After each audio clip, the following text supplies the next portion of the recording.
ॐ नमो नमो भगवते भगवते वासुदेवाय। वासुदेवाय। ॐ नमो भगवते वासुदेवाय। ॐ नमो नमो भगवते भगवते वासुदेवाय। वासुदेवाय। ॐ नमो भगवते वासुदेवाय। ॐ नमो भगवते भगवते वासुदेवाय। वासुदेवाय।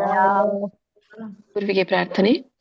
ಓಂ ಅಜ್ಞಾನತಿಮಿರಾಂಧಸ್ಯ ॐ अज्ञानतिमिरान्धस्य ಜ್ಞಾನಾಂಜನಶಲಾಕಯ ज्ञानाञ्जनशलाकया ಚಕ್ಷುರುನ್ಮಿಲಿತಂ ಯೇನ चक्षुरुन्मिलितं येन ತಸ್ಮೈ ಶ್ರೀ ಗುರುವೇ ನಮಃ.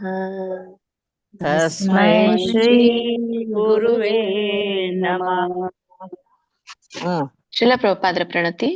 ನಮ ಓಂ ವಿಷ್ಣುಪಾದಾಯ नमो विष्णुपादाय ಕೃಷ್ಣ ಪ್ರೇಷ್ಠಾಯ ಭೂತಲೆ कृष्णप्रेष्ठाय भूतले ಶ್ರೀಮತೆ ಭಕ್ತಿ ವೇದಾಂತ श्रीमते भक्ति वेदान्त ಸ್ವಾಮನ್ಯತೆ ನಾಮಿನೇ स्वामिनीति नामिने। नामिने. ನಮಸ್ತೆ ಸರಸ್ವತೆ ದೇವೆ नमस्ते सरस्वते देवी ಗೌರವಾಣಿ ಪ್ರಚಾರಿಣೆ गौरवाणी प्रचारिणे ನಿರ್ವಿಶೇಷ ಶೂನ್ಯವಾದಿ निर्विशेष शून्यवादी ಪಾಶ್ಚಾತ್ಯ ದೇಶತಾರಿಣೆ पाश्चात्य देशतारिणे. ಜೈ ಶ್ರೀ ಕೃಷ್ಣ ಚೈತನ್ಯ जय श्री कृष्ण चैतन्य ಪ್ರಭು ನಿತ್ಯಾನಂದ प्रभो नित्यानंद ಶ್ರೀ ಅದ್ವೈತ ಗದಾಧರ श्री अद्वैत गदाधर ಶ್ರೀವಾಸಾದಿ ಗೌರ ಭಕ್ತ ವೃಂದ श्रीवासादि गौरभक्तवृंद. ಹರೇ ಕೃಷ್ಣ ಕೃಷ್ಣ ಕೃಷ್ಣ ಹರೇ ಹರೇ ಹರೇ ರಾಮ ರಾಮ ರಾಮ ಹರೇ ಹರೇ. हरे कृष्ण कृष्ण कृष्ण हरे हरे राम राम हरे राम राम राम हरे हरे. ಹರೇ ಹರೇ ಹರೇ ಕೃಷ್ಣ. ಧನ್ಯವಾದಗಳೆಲ್ರಿಗೂ. ಇಸ್ಕಾನ್ ಶ್ರೀ ರಾಧಾ ಗೋವಿಂದ ಕಿ ಜೈ, ಶ್ರೀ ಗೌರಿತಾಯಿ ಕಿ ಜೈ, ಶ್ರೀಲ ಪ್ರಭುಪಾದ್ ಕಿ ಜೈ, ಶ್ರೀಲ ಗುರುದೇವ್ ಕಿ ಜೈ. ಎಲ್ಲ ಗುರು ಪರಂಪರೆಗೂ ಜೈ, ಎಲ್ಲ ದೀಕ್ಷಾ ಗುರುಗಳಿಗೂ ಜೈ, ಎಲ್ಲ ಶಿಕ್ಷಾ ಗುರುಗಳಿಗೂ ಜೈ, ಇಲ್ಲಿ ನೆರೆದಿರುವಂತ ಎಲ್ಲ ಭಕ್ತ ವೃಂದಕ್ಕೂ ಜೈ. ವಾಂಛಾ ಕಲ್ಪತರುಭ್ಯಶ್ಚ ಕೃಪಾ ಸಿಂಧುಭ್ಯೇವ ಚ ಪತಿತಾನಾಂ ಪಾವನೇಭ್ಯೋ ವೈಷ್ಣವೇಭ್ಯೋ ನಮೋ ನಮಃ. ಅನಂತ ಕೋಟಿ ವೈಷ್ಣವ ವೃಂದ ಕಿ ಜೈ, ಶ್ರೀಲ ಪ್ರಭುಪಾದ್ ಕಿ ಜೈ, ಶ್ರೀಲ ಗುರುದೇವ್ ಕಿ ಜೈ. ಹರೇ ಕೃಷ್ಣ. ನಿನ್ನೆ ತರಗತಿಯಲ್ಲಿ ನಾವು ಶ್ರೀಮದ್ ಭಗವದ್ಗೀತೆ ಅಧ್ಯಾಯ 18ನೇ ಶ್ಲೋಕದವರೆಗೂ ತಿಳಿದುಕೊಂಡ್ವಿ. ಇವತ್ತು ಮುಂದುವರಿತಾ 19ನೇ ಶ್ಲೋಕನ ತಿಳ್ಕೊಳ್ಳೋಣ. ಅಲ್ಲಿ ಮ್ಯೂಟ್ ಮಾಡ್ಕೊಳ್ಳಿ. ಶ್ರೀಮದ್ ಭಗವದ್ಗೀತೆ ಅಧ್ಯಾಯ 18ರ 19ನೇ ಶ್ಲೋಕ. ಜ್ಞಾನಂ ಕರ್ಮ ಚ ಕರ್ತಾ ಚ ತ್ರಿಧೈವ ಗುಣಭೇದತಃ ಪ್ರೋಚ್ಯತೆ ಗುಣಸಂಖ್ಯಾನೇ ಯಥಾವಚ್ಛೃಣುತಾನ್ಯಪಿ.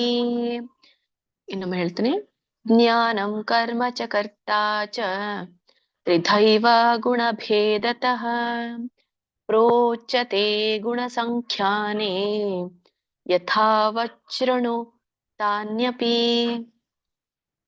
ಹರೇ ಕೃಷ್ಣ. ಇದರೊಂದು ಉಚ್ಚಾರಣೆ. ಜ್ಞಾನಂ ಕರ್ಮ ಚ ಕರ್ತಾ ಚ, ದೀರ್ಘ ಇದೆ ತಾಕೆ, ಕರ್ತಾ ಚ. ತ್ರಿಧೈವ, ದಹ ಮಹಾಪ್ರಾಣ, ದೈವ ತ್ರಿಧೈವ ಗುಣ ಭೇದತಃ, ಭ ಮಹಾಪ್ರಾಣ ಮತ್ತೆ ದೀರ್ಘ ಇದೆ, ಭೇದತಃ ಪ್ರೋಚ್ಯತೆ. ಪಕ್ಕೆ ರ ಮತ್ತೆ ದೊಡ್ಡ ಇದೆ, ದೀರ್ಘ ಇದೆ. ಪ್ರೋಚ್ಯತೆ ದೀರ್ಘ, ಓಕೆ ಎಳಿಬೇಕು. ಗುಣ ಸಂಖ್ಯಾನೆ, ದೊಡ್ಡ ಖ ಇದೆ, ಯಾವತ್ತು ಖ್ಯಾನೆ. 4ನೇ ಚರಣ ಯಥಾವಚೃಣು, ಯಥಾ ಮಹಾಪ್ರಾಣ ಮತ್ತೆ ದೀರ್ಘ ಇದೆ, ಯಥಾವಚೃಣು. ಛಕ್ಕೆ ದೊಡ್ಡ ಛ ಒತ್ತಿದೆ ಮತ್ತೆ ಒಟ್ರ ಸುಳಿ ಇದೆ. ಸೊ ಋಷಿರು ಉಚ್ಚಾರಣೆ ಬರ್ಬೇಕು. ಯಥಾವಚೃಣು, ಇದನ್ನ ಬಿಡಿಸಿದಾಗ ಯಥಾವತ್ ಶೃಣು ಅಂತ ಆಗತ್ತೆ. ಕೂಡಿ ಹೇಳಿ, ಯಥಾವಚೃಣು ತಾನ್ಯಪಿ. ತಾನ್ಯಪಿ ಬಿಡಿಸಿದಾಗ ತಾನಿ ಅಪಿ ಅಂತ ಆಗುತ್ತೆ. ತಾನ್ಯಪಿ ಕೂಡಿ ಹೇಳಿ. ಇದರೊಂದು ಅರ್ಥವನ್ನ ತಿಳ್ಕೊಳ್ಳೋಣ. ಜ್ಞಾನಂ ಕರ್ಮಚ ಕರ್ತಾಚ. ಜ್ಞಾನ, ಕರ್ಮ ಮತ್ತು ಕರ್ತ. ಹಿಂದಿನ ಶ್ಲೋಕವನ್ನ ತಿಳ್ಕೊಳ್ಳೋದಾದ್ರೆ, ಹಿಂದಿನ 18ನೇ ಶ್ಲೋಕದಲ್ಲಿ ಜ್ಞಾನ, ಜ್ಞೇಯ ಮತ್ತೆ ಜ್ಞಾನಿ ಈ ಮೂರು ಕೂಡ ಕರ್ಮವನ್ನ ಪ್ರೇರೇಪಿಸುವಂತ ಅಂಶಗಳು. ಮತ್ತೆ ಇಂದ್ರಿಯಗಳು, ಕರ್ಮ, ಕರ್ತ ಇವು ಕರ್ಮದ 3 ಘಟಕಗಳು ಅಂತ ಇಲ್ಲಿ ಹೇಳಿದ್ರು. ಅಂದ್ರೆ ಕರ್ಮವನ್ನ ಪ್ರೇರೇಪಿಸುತ್ತೆ. ಕರ್ಮದ 3 ಘಟಕಗಳು ಯಾವುದು? ಇಂದ್ರಿಯಗಳು, ಕರ್ಮ ಮತ್ತೆ ಕರ್ತ, ಮಾಡುವವನು ಅಂತ ಹೇಳಿ. ಅಂದ್ರೆ ಕರ್ಮ ಮಾಡೋದು ಯಾರು ಅನ್ನೋದನ್ನ 3 ಘಟಕಗಳ ಕುರಿತಾಗಿ ಹೇಳಿದ್ರು. ಮುಂದುವರಿಸ್ತಾ ಭಗವಂತ ಇಲ್ಲಿ ಅದೇ ಜ್ಞಾನ, ಕರ್ಮ ಮತ್ತೆ ಕರ್ತ ಅದ್ರ ಕುರಿತಾಗಿ ವಿವರಣೆನ ಕೊಡ್ತಾ ಇದ್ದಾರೆ. ಮೊದಲೇ ಚರಣ ಏನ್ ಹೇಳುತ್ತೆ? ಜ್ಞಾನ, ಕರ್ಮ ಮತ್ತೆ ಕರ್ತ. ಚ ಅಂದ್ರೆ ಮತ್ತು ಅಂತ. ತ್ರಿಧೈವ ಗುಣ ಭೇದತಃ. ಗುಣ ಅಂದ್ರೆ ಗುಣಗಳ, ಭೇದತಃ ಅಂತಂದ್ರೆ ಗುಣಗಳ ಭೇದದಿಂದ. ಎಷ್ಟು ಗುಣಗಳಿದೆ? ತ್ರಿಧೈವ. ಗುಣಗಳ ಭೇದದಿಂದ 3 ವಿಧಗಳಾಗಿವೆ ಅಂತ ಇಲ್ಲಿ ಹೇಳ್ತಾರೆ. ಗುಣಗಳ ವಿಧದಿಂದ 3 ಭೇದಗಳಾಗಿವೆ, ಅಥವಾ ಪ್ರಕೃತಿಯ ಗುಣದ ಕಾರಣ 3 ವಿಧಗಳಾಗಿವೆ. ಯಾವ್ಯಾವುದು? ಜ್ಞಾನ, ಕರ್ಮ, ಕರ್ತ. ಇದು 2ನೇ ಚರಣ ಹೇಳುತ್ತೆ. 3ನೇ ಚರಣ ಪ್ರೋಚ್ಯತೆ ಗುಣ ಸಂಖ್ಯಾನೆ. ಪ್ರೋಚ್ಯತೆ ಅಂದ್ರೆ ವಿವರಿಸಲ್ಪಟ್ಟಿದೆ ಅಂತ.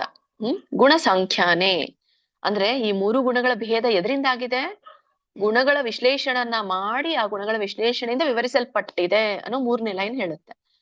4ನೇ ಚರಣ ಯಥಾವಚೃಣು ತಾನ್ಯಪಿ. ಯಥಾವಚೃಣು, ಸೊ ಅವುಗಳನ್ನ ಸರಿಯಾದ ಕ್ರಮದಲ್ಲಿ ಹೇಳ್ತೀನಿ ಕೇಳು ಅಂತ ಇಲ್ಲಿ ಹೇಳ್ತಾ ಇರುವಂತದ್ದು. ಒಟ್ಟಾರೆ ಏನ್ ಅರ್ಥ ಕೊಡುತ್ತಂದ್ರೆ ಈ ಶ್ಲೋಕ, ಜ್ಞಾನ, ಕರ್ಮ ಮತ್ತು ಕರ್ತ ಇವು ಈ ಗುಣಗಳ ಭೇದದಿಂದ 3 ವಿಧಗಳಾಗಿದೆ, ಅಥವಾ ಪ್ರಕೃತಿಯ ಗುಣಗಳ ಕಾರಣ 3 ವಿಧಗಳಾಗಿವೆ. ಸೊ ಅವುಗಳನ್ನ ಶಾಸ್ತ್ರೋಕ್ತ ರೀತಿಯಲ್ಲಿ ನಾನು ವಿವರಿಸ್ತೇನೆ, ಗಮನದಿಂದ ಅಥವಾ ಗಮನವಿಟ್ಟು ಕೇಳು ಅನ್ನೋದನ್ನ ಅರ್ಜುನನಿಗೆ ಭಗವಂತ ಹೇಳ್ತಾರೆ. ಕಂಟಿನ್ಯೂ ಮಾಡಿ ಮಾತಾಜಿ. ಹರೇ ಕೃಷ್ಣ. ಹರೇ ಕೃಷ್ಣ. ವಿಜಯ ಪ್ರಭುಜಿ, ವಿದ್ಯಾ ಕಾಮತ್ ಮಾತಾಜಿ, ವೆಂಕಟೇಶ್ ಪ್ರಭುಜಿ, ಉಮಾ ವೆಂಕಟೇಶ್ ಮಾತಾಜಿ ಹೇಳಿ. ಹರೇ ಕೃಷ್ಣ. ಬೇಗ ಬೇಗ ಹೇಳಿ. ಹೇಳ ಮಾತಾಜಿ. ಉಮಾದೇವಿ ಹೇಳಿ ಮಾತಾಜಿ, ಹೇಳಿ. ಶ್ಲೋಕ 19. ಜ್ಞಾನಂ ಕರ್ಮ ಚ ಕರ್ತಾ ಚ ಹೃದೈವ ಗುಣ ಭೇದತಃ ಪ್ರೋಚತೆ ಗುಣ ಸಾಂಖ್ಯಾನೇ ಯಥಾ ರುಚುಣು ತಾನ್ಯಪಿ ಯಥಾ ವಚೃಣು ತಾನ್ಯಪಿ. ಹರೇ ಕೃಷ್ಣ ಮಾತಾಜಿ. ಸರ್ವೈತ ಮಾತಾಜಿ. ತಾನ್ಯಪಿ. ಹರೇ ಕೃಷ್ಣ ಮಾತಾಜಿ. ಧನ್ಯವಾದಗಳು. ಎಳಿಬೇಡಿ, ತಾನ್ಯಪಿ ಎಳಿಬೇಡಿ, ಮತ್ತೆ ಗಡಿಬಿಡಿ ಬೇಡ. 3ನೇ ಚರಣ ಹೇಳಿ ಇನ್ನೊಮ್ಮೆ. ಪ್ರೋಚತೆ ಗುಣ ಸಾಂಖ್ಯಾನೆ. ಸಾಂಖ್ಯ ಸಾ ಇಲ್ಲ ಅಲ್ಲಿ ನೋಡಿ. ಸಂಖ್ಯಾನೆ ಇಲ್ಲಿ ಸಂಖ್ಯಾನೆ ಬರಂಗಿಲ್ಲ. ಗುಣ ಸಂಖ್ಯಾನೆ ಸಕೆ ಅಲ್ಲಿ ಅನುಸ್ವಾರ ಇದೆ, ಅನುನಾಸಿಕ ಇದೆ ಅಲ್ಲ, ಅನುಸ್ವಾರ ಇದೆ. ಸೊ ಅನುಸ್ವಾರ ಉಚ್ಚಾರಣೆ ಹೇಗ್ ಬರುತ್ತೆ ನೋಡಿ. ಇಲ್ಲಿ ಮುಂದೆ ಸಂಖ್ಯಾ, ಮುಂದೆ ಏನಿ ದೊಡ್ಡ ಖ ಇದೆ, ಖ ವರ್ಗ. ಅದು ಖ ವರ್ಗ ಅಂತಂದ್ರೆ ಕೊನೆಗೆ ಅನುನಾಸಿಕ ಬರೋದೇನು? ಖ ಕ ಗ ಗ ಂಗ ಅನ್ನುವಂಥ ಅನುಸ್ವಾರ ನಾವಲ್ಲಿ ಬಳಸ್ಬೇಕು. ಅಂದ್ರೆ ಗುಣ ಸಂಖ್ಯಾನೆ. ನೋಡ್ರಿ ಂಗ ಬರ್ತಾ ಇದೆ ಅಲ್ಲ, ಸಂಖ್ಯಾನೆ. ಯಾವ ವರ್ಗ ಇರುತ್ತೋ ಆ ವರ್ಗದ ಒಂದು ಅನುನಾಸಿಕ ಅಲ್ಲಿ ತಗೋಬೇಕು. ಗುಣ ಸಂಖ್ಯಾನೆ. ಸಂಖ್ಯಾನೆ ಸರ್ವೈತಾ ಪ್ರಾಕ್ಟೀಸ್ ಮಾಡಿ ಮಾತಾಜಿ. ನೆಕ್ಸ್ಟ್ ಹೇಳಿ. ಕೇಳಿಸ್ತಾ ಇಲ್ವಾ ನಾ ಹೇಳ್ತಾ ಇರೋದು? ಕೇಳಿಸ್ತಾ ಇದೆ ಮಾತಾಜಿ. ನೆಕ್ಸ್ಟ್ ಹೇಳಿ. ಹರೇ ಕೃಷ್ಣ ಮಾತಾಜಿ. ಮಾತಾಜಿ. विद्याकामत् ज्ञानं कर्म च कर्ता च त्रिदैव गुणभेदता प्रोच्यते गुणसंख्याने यथा वैश्रवणो हरे कृष्ण. ಸ್ಲೋ ಆಗಿ ಹೇಳಿ ಮಾತಾಜಿ, ಈ 3ನೇ ಚರಣ ಹೇಳಿ. ಪ್ರೋಚ್ಯತೆ ಗುಣಸಂಖ್ಯಾನೆ ಯಥಾ ವೈಶ್ರವಣೋ ಸಂಖ್ಯಾನೆ ಬರ್ಬೇಕು, ಸಂಖ್ಯಾನೆ ಸಂಖ್ಯಾನೆ ಗುಣಸಂಖ್ಯಾನೆ. ಅದು ಗಮನಿಸಿ ಮಾತಾಜಿ, ಯಾಕಂದ್ರೆ ಅದು ಪ್ರಾಕ್ಟೀಸ್ ಆಗೋಗ್ಬಿಟ್ಟಿದೆ ನಿಮ್ಗೆಲ್ಲ ಹಾಗೆ ಹೇಳಿ ಹೇಳಿ ಎಲ್ರಿಗೂ ಕೂಡ. ನಾವು ಸಾಮಾನ್ಯವಾಗಿ ಹಾಗೆ ಹೇಳ್ತಿದ್ವಿ, ಬಟ್ ಯಾವಾಗ ಗೊತ್ತಾಗತ್ತಲ್ಲ ಅವಾಗಿಂದ ನಾವು ಅದು ಅನುನಾಸಿಕ ಅದು ಹೇಗೆ ನಿಯಮಗಳಿದೆಯೋ ಹಾಗೆ ನಾವು ಅದನ್ನ ಹೇಳ್ತೇವೆ. ಸಂಖ್ಯಾನೆ. ಸರಿ, ದೀರ್ಘ ಇದ್ದಲ್ಲಿ ಎಳಿಬೇಕು. ನೆಕ್ಸ್ಟ್ ಸಂಖ್ಯಾನೆ. ನಾನು ಇನ್ನೊಂದ್ಸತಿ ಹೇಳ ಪ್ರಾಕ್ಟೀಸ್ ಮಾಡಿ ಮಾತಾಜಿ. ಗುಣಸಂಖ್ಯಾನೆ. ಸರಿ, ಹರೇ ಕೃಷ್ಣ. ಹರೇ ಕೃಷ್ಣ. ಹೇಳಿ ಪ್ರಭುಜಿ. ಹರೇ ಕೃಷ್ಣ. ಹರೇ ಕೃಷ್ಣ ಮಾತಾಜಿ. ಶ್ಲೋಕ 19.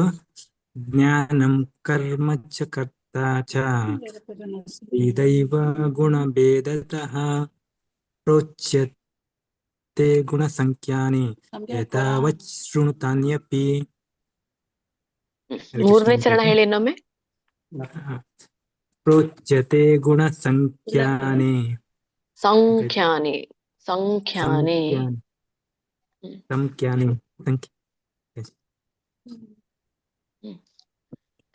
ಆದ್ರೆ ಮಾತಾಜಿ ನೆಕ್ಸ್ಟ್ ಶ್ಲೋಕ ಹೋಗೋಣ. ಆಯ್ತು. ಶ್ರೀಮದ್ ಭಗವದ್ಗೀತೆ ಅಧ್ಯಾಯ 18ರ 20ನೇ ಶ್ಲೋಕ. ಸರ್ವಭೂತೇಷು ಏನೈಕಂ ಭಾವಮವ್ಯಯಮೀಕ್ಷತೆ. ನಿಮಿಷ. ಸರ್ವಭೂತೇಷು ಏನೈಕಂ ಭಾವಮವ್ಯಯಮೀಕ್ಷತೆ ಅವಿಭಕ್ತಂ ವಿಭಕ್ತೇಷು ತಜ್ಞಾನಂ ವಿದ್ಧಿ ಸಾತ್ವಿಕಂ. ಇನ್ನೊಮ್ಮೆ ಹೇಳ್ತೀನಿ. ಸರ್ವಭೂತೇಷು ಏನೈಕಂ ಭಾವಮವ್ಯಯಮೀಕ್ಷತೆ ಅವಿಭಕ್ತಂ ವಿಭಕ್ತೇಷು ತಜ್ಞಾನಂ ವಿದ್ಧಿ ಸಾತ್ವಿಕಂ. ಉಚ್ಚಾರಣೆ. ಸರ್ವಭೂತೇಷು, ಎಲ್ಲಿ ಮಹಾಪ್ರಾಣಗಳಿದೆ? ಭ ಮಹಾಪ್ರಾಣ ಇದೆ, ಇಲ್ಲಿ ತಕ್ಕೆ ದೀರ್ಘ ಇದೆ, ಎಳಿರಿ. ಮತ್ತೆ ಶ ನೋಡಿ, ಮೂರ್ಧನಿ ಶ ಹೇಳ್ಬೇಕು. ನಮ್ಮ ಒಂದು ನಾಲ್ಗೆ ರೋಲ್ ಮಾಡಿ ಸ ಶ ಶ ವ್ಯತ್ಯಾಸ ತಿಳ್ಕೊಳ್ಳಿ. ಶು ಸರ್ವಭೂತೇಷು ಏನೈಕಂ, ಏ ದೀರ್ಘ ಇದೆ, ಯ ಏನೈಕಂ ಭಾವಮವ್ಯಯಮೀಕ್ಷತೆ. ಭ ಮಹಾಪ್ರಾಣ, ಮವ್ಯಯ ಭಾವಮವ್ಯಯ ಮೀಕ್ಷತೆ. ಇದನ್ನ ಬಿಡಿಸಿದಾಗ ಭಾವಂ ಅವ್ಯಯಂ ಈಕ್ಷತೆ ಅಂತ ಹೇಳಿ 3 ಪದಗಳಾಗತ್ತೆ. ನೀವು ಕೂಡಿ ಹೇಳಿ. ಯಾರಿಗೆ ಕೂಡಿ ಹೇಳಲಿಕ್ಕೆ ಆಗೋದಿಲ್ವೋ ಅವರು 2 ಪದ ಮಾಡ್ಬೋದು. ಇಲ್ಲಿ ಭಾವಮವ್ಯಯಂ ವರ್ಗು ಹೇಳಿ, ಭಾವಮವ್ಯಯಂ ವರ್ಗು ಹೇಳಿ, ಮುಂದೆ ಈಕ್ಷತೆ ದೊಡ್ಡ ಈ ತಗೋಬೇಕು.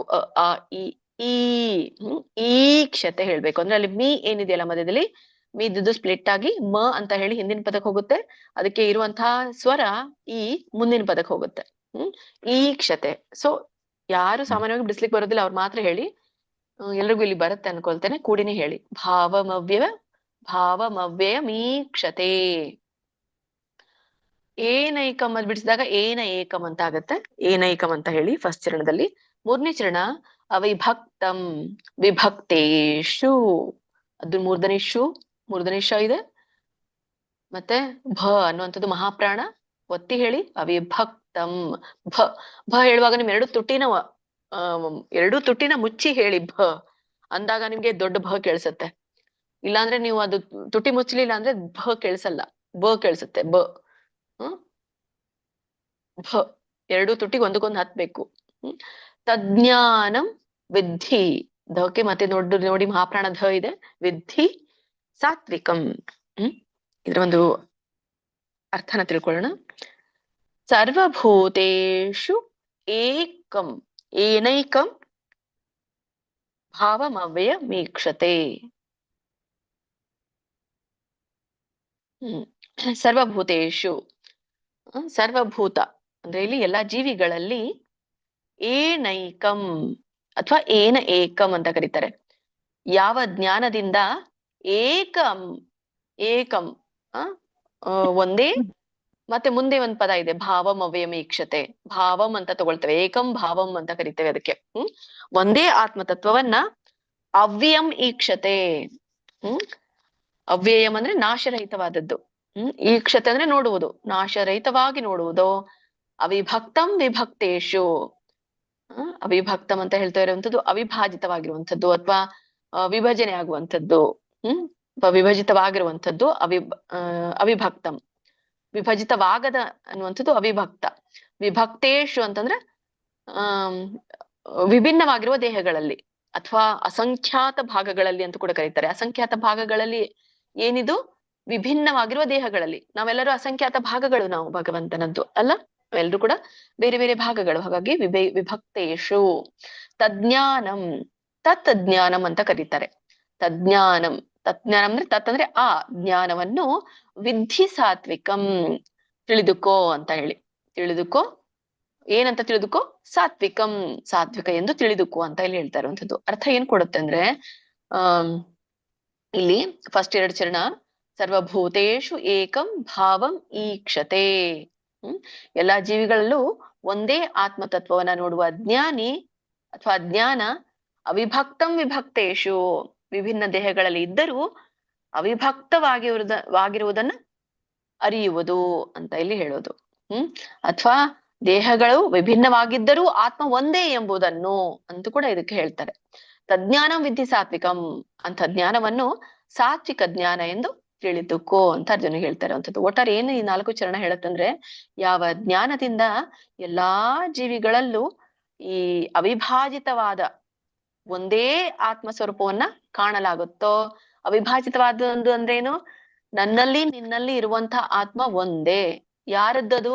ಭಗವಂತನ ಅಂಶ, ಭಗವಂತನ ಗುಣವನ್ನೇ ತಗೊಂಡ್ಕೊಂಡು ಬಂದಿರುವಂತದ್ದು. ನಮ್ಮ ಎಲ್ಲಾ ಆತ್ಮಗಳದ್ದು ಒಂದೇ ಗುಣ ಇದೆ, ಬೇರೆ ಇಲ್ಲ. ನಮ್ಮ ಒಂದು ದೇಹ ಬಂದಾಗ ನಮ್ಮ ಒಂದು ಗುಣಗಳು ಬೇರೆ ಬೇರೆ ಆಗುತ್ತೆ. ನಮ್ಮ ಪರ್ಸನಾಲಿಟಿ ಆಗಿರ್ಬೋದು, ಪರ್ಸೆಪ್ಷನ್ ಆಗಿರ್ಬೋದು, ಎಲ್ಲವನ್ನು ಕೂಡ ಬದಲಾಗ್ತಾ ಹೋಗ್ಬಿಡುತ್ತೆ. ಕೇವಲ ದೇಹದ ಸ್ವಭಾವ ಮತ್ತೆ ಅದಕ್ಕೆ 3 ಪ್ರಕೃತಿಯ ಗುಣಗಳು. ಆದ್ರೆ ಒಳಗಡೆ ಇರುವಂತಹ ಆತ್ಮ ಒಂದೇ ಆಗಿರುವಂಥದ್ದು. ಸೊ ಹೀಗೆ ಒಂದೇ ಇದೆ ಅಂತ ಯಾರು ಕಾಣ್ತಾರೋ ಆ ಜ್ಞಾನವನ್ನ ಸಾತ್ವಿಕ ಜ್ಞಾನ ಅಂತ ಕರೀತಾರೆ ಅಂತ ಇಲ್ಲಿ ಹೇಳ್ತಾ ಇರುವಂಥದ್ದು. ಕಂಟಿನ್ಯೂ ಮಾಡಿ ಮಾತಾಜಿ. ಹರೇ ಕೃಷ್ಣ ಮಾತಾಜಿ. ಶ್ರುತಿ ಮಾತಾಜಿ, ಶೋಭಾ ಭಟ್ ಮಾತಾಜಿ, ಶಶಿಕಲಾ ಮಾತಾಜಿ ಹೇಳಿ. ಹರೇ ಕೃಷ್ಣ. ಹರೇ ಕೃಷ್ಣ ಮಾತಾಜಿ. ಶ್ಲೋಕ 20. ಸರ್ವಭೂತೇಷು ಏನೈಕಂ ಭಾವಮವ್ಯಯಮೀಕ್ಷತೆ ಅವಿಭಕ್ತಂ ವಿಭಕ್ತೇಷು ತದ್ಜ್ಞಾನಂ ವಿದ್ಧಿ ಸಾತ್ವಿಕಂ. ಹರೇ ಕೃಷ್ಣ ಮಾತಾಜಿ. ಹರೇ ಕೃಷ್ಣ ಮಾತಾಜಿ. ಸರ್ವಭೂತೇಷು ಏನೈಕಂ ಭಾವಮವ್ಯಯಮೀಕ್ಷತೆ ಅವಿಭಕ್ತಂ ವಿಭಕ್ತೇಷು ತಜ್ಜ್ಞಾನಂ ವಿದ್ಧಿ ಸಾತ್ವಿಕಂ. ಹರೇ ಕೃಷ್ಣ. ಎರಡನೇ ಚರಣ ಹೇಳಿ ಇನ್ನೊಮ್ಮೆ. ಭಾವಮವ್ಯಯಮೀಕ್ಷತೆ. ಮೀಕ್ಷತೆ. ಮೀಕ್ಷತೆ. ಧನ್ಯವಾದಗಳು ಮಾತಾಜಿ. ನೆಕ್ಸ್ಟ್ ಹೇಳಿ. ಹರೇ ಕೃಷ್ಣ. ಹರೇ ಕೃಷ್ಣ ಹೇಳಿ ಮಾತಾಜಿ ಬೇಗ. ಶಶಿಕಲಾ ಮಾತಾಜಿ.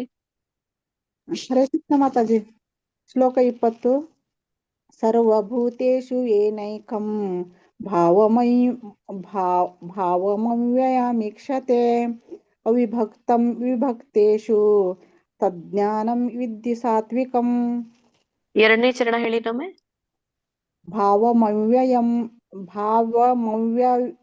ಭಾವಮವ್ಯಯಮೀಕ್ಷತೆ. ಮೀಕ್ಷತೆ ಅಲ್ಲ, ಮೀಕ್ಷತೆ. ಭಾವಮವ್ಯಯಮೀಕ್ಷತೆ. ವ್ಯಮವ್ಯಯಮೀಕ್ಷತೆ.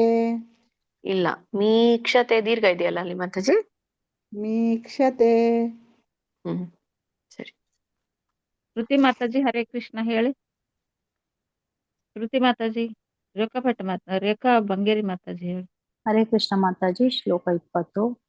ಸರ್ವಭೂತೇಷು ಯೇನೈಕಂ ಭಾವಮವ್ಯಯಮೀಕ್ಷತೆ ಅವಿಭಕ್ತಂ ವಿಭಕ್ತೇಷು ತಜ್ಞಾನಂ ವಿದ್ಧಿ ಸಾತ್ವಿಕಂ. ಆಯ್ತು ಮಾತಾಜಿ. ಹರೇ ಕೃಷ್ಣ. ಮುಂದಿನ ಶ್ಲೋಕ ಹೋಗೋಣ. ಧನ್ಯವಾದಗಳು. ಸರಿ, ಎಲ್ರು ಕೂಡ ಮೂರ್ಧನಿ ಶ ಪ್ರಾಕ್ಟೀಸ್ ಮಾಡ್ಕೊಳ್ಳಿ. ಸ ಶ ಶ ಶ ಸ್ವಲ್ಪ ರೋಲ್ ಆಗಿ ಬರುತ್ತೆ ನೋಡಿ ನಾಲ್ಗೆ ಮೇಲಿನ, ನಮ್ಮ ನಾಲ್ಗೆ ತುದಿ ಹಲ್ಲಿನ ಹಿಂದೆ ಇರುವಂತಹ ಅಂಗಳ ಇದೆಯಲ್ಲ, ಹಲ್ಲಿನ ಹಿಂದೆ ಇರುವಂತಹ ಅಂಗಳಕ್ಕೆ ಹೋಗಿ ಹತ್ತುತ್ತೆ. ಶ ಶ ನೋಡಿ ಎಲ್ರು ಶ ಕೇಳಿಸುತ್ತೆ. ಶ್ರೀಮದ್ ಭಗವದ್ಗೀತೆ ಅಧ್ಯಾಯ 18ರ 21ನೇ ಶ್ಲೋಕ. ಪೃಥಕ್ತ್ವೇನ ತು ಯಜ್ಞಾನಂ ನಾನಾ ಭಾವಾನ್ ಪೃಥಗ್ವಿಧಾನ್ ವೇತ್ತಿ ಸರ್ವೇಷು ಭೂತೇಷು ತಜ್ಞಾನಂ ವಿದ್ಧಿ ರಾಜಸಂ. ನಾನು ಹೇಳ್ತೀನಿ. ಪೃಥಕ್ತ್ವೇನ ತು ಯಜ್ಞಾನಂ ನಾನಾ ಭಾವಾನ್ ಪೃಥಗ್ವಿಧಾನ್ ವೇತ್ತಿ ಸರ್ವೇಷು ಭೂತೇಷು ತಜ್ಞಾನಂ ವಿದ್ಧಿ ರಾಜಸಂ. ಹರೇ ಕೃಷ್ಣ. ಇದರ ಒಂದು ಉಚ್ಚಾರಣೆ ಪೃಥಕ್ತ್ವೇನ. ಪ್ರು ಒಟ್ಟ ಸುಳಿದೆಪಕ್ಕೆ ಋಷಿ ರು ಹೇಳ್ಬೇಕು. ಪ್ರು ಪೃಥಕ್ ಧ ಮಹಾಪ್ರಾಣ ಇದೆ, ದೊಡ್ಡ ಥ ಇದೆ. ಪೃಥಕ್ ಮತ್ತೆ ಕ ವ್ಯಂಜನ ಇದೆ. ಸೊ ನೀವು ಕ ಮತ್ತೆ ತ ಮುಂದಿನ ಪದ ತ್ವೇನ ಬರುತ್ತಲ್ಲ, ಕೂಡಿ ಹೇಳ್ಬೇಕು. ಪೃಥಕ್ತ್ವೇನ ಪೃಥಕ್ತ್ವೇನ ಪೃಥಕ್ತ್ವೇನ. ಗ್ಯಾಪ್ ಬಿಡಂಗಿಲ್ಲ. ಪೃಥಕ್ ತ್ವೇನ ಇಲ್ಲ, ಕೂಡಿ ಹೇಳ್ಬೇಕು. ಪೃಥಕ್ತ್ವೇನ ತು ಯಜ್ಞಾನಂ. ಇಲ್ಲಿ ಯಜ್ಞಾನಂ ಕೂಡ ಯತ್ ಜ್ಞಾನಂ ಅಂತ ಕರೀತಾರೆ ಅದಕ್ಕೆ. ಯಜ್ಞಾನಂ ಎರಡು ಕೂಡಿಸ್ಬೇಕು. ಜ ಮತ್ತೆ ನ್ಯ. ಯಜ್ಞಾನಂ ನಾನಾ ಭಾವಾನ್. ನಾನಾ ದೀರ್ಘ ಇದೆ, ಮತ್ತೆ ಭಾ ಮಹಾಪ್ರಾಣ. ನಾನಾ ಭಾವಾನ್ ವ್ಯಂಜನ ಇದೆ ನಕ್ಕೆ, ಮತ್ತೆ ಪೃಥಕ್ ಅಲ್ಲಿ ಮತ್ತೆ ಗ್ಯಾಪ್ ಬಿಡಂಗಿಲ್ಲ. ಪಕ್ಕೆ ನಕ್ಕೆ ಪ ಒತ್ತಿದ್ದಾಗ ಹೇಳ್ಬೇಕು. ನಾನಾ ಭಾವಾನ್ ಪೃಥಗ್ ವಿಧಾನ್. ಎಲ್ಲ ಕೂಡಿನೇ ಬರುತ್ತೆ ಇಲ್ಲಿ. ನಮ್ಗೇನೋ ಅಲ್ಲಿ ಗ್ಯಾಪ್ ಇದ್ದಾಗೆ ಅನ್ಸುತ್ತೆ, ಬಟ್ ನಾವ್ ಹೇಳುವಾಗ ಗ್ಯಾಪ್ ಬಿಡದೆ ಹೇಳ್ಬೇಕು. ನಾನಾ ಭಾವಾನ್ ಪೃಥಕ್ ವಿಧಾನ್ ವೇತ್ತಿ ಸರ್ವೇಷು ಭೂತೇಷು. ವೇ ದೀರ್ಘ ಇದೆ, ವೇತ್ತಿ ತವತ್ತಿದೆ. ವೇತ್ತಿ ಸರ್ವೇಷು. ವೇ ಸರ್ವೇಷು ಮೂರ್ಧನಿಷ ಭೂತೇಷು.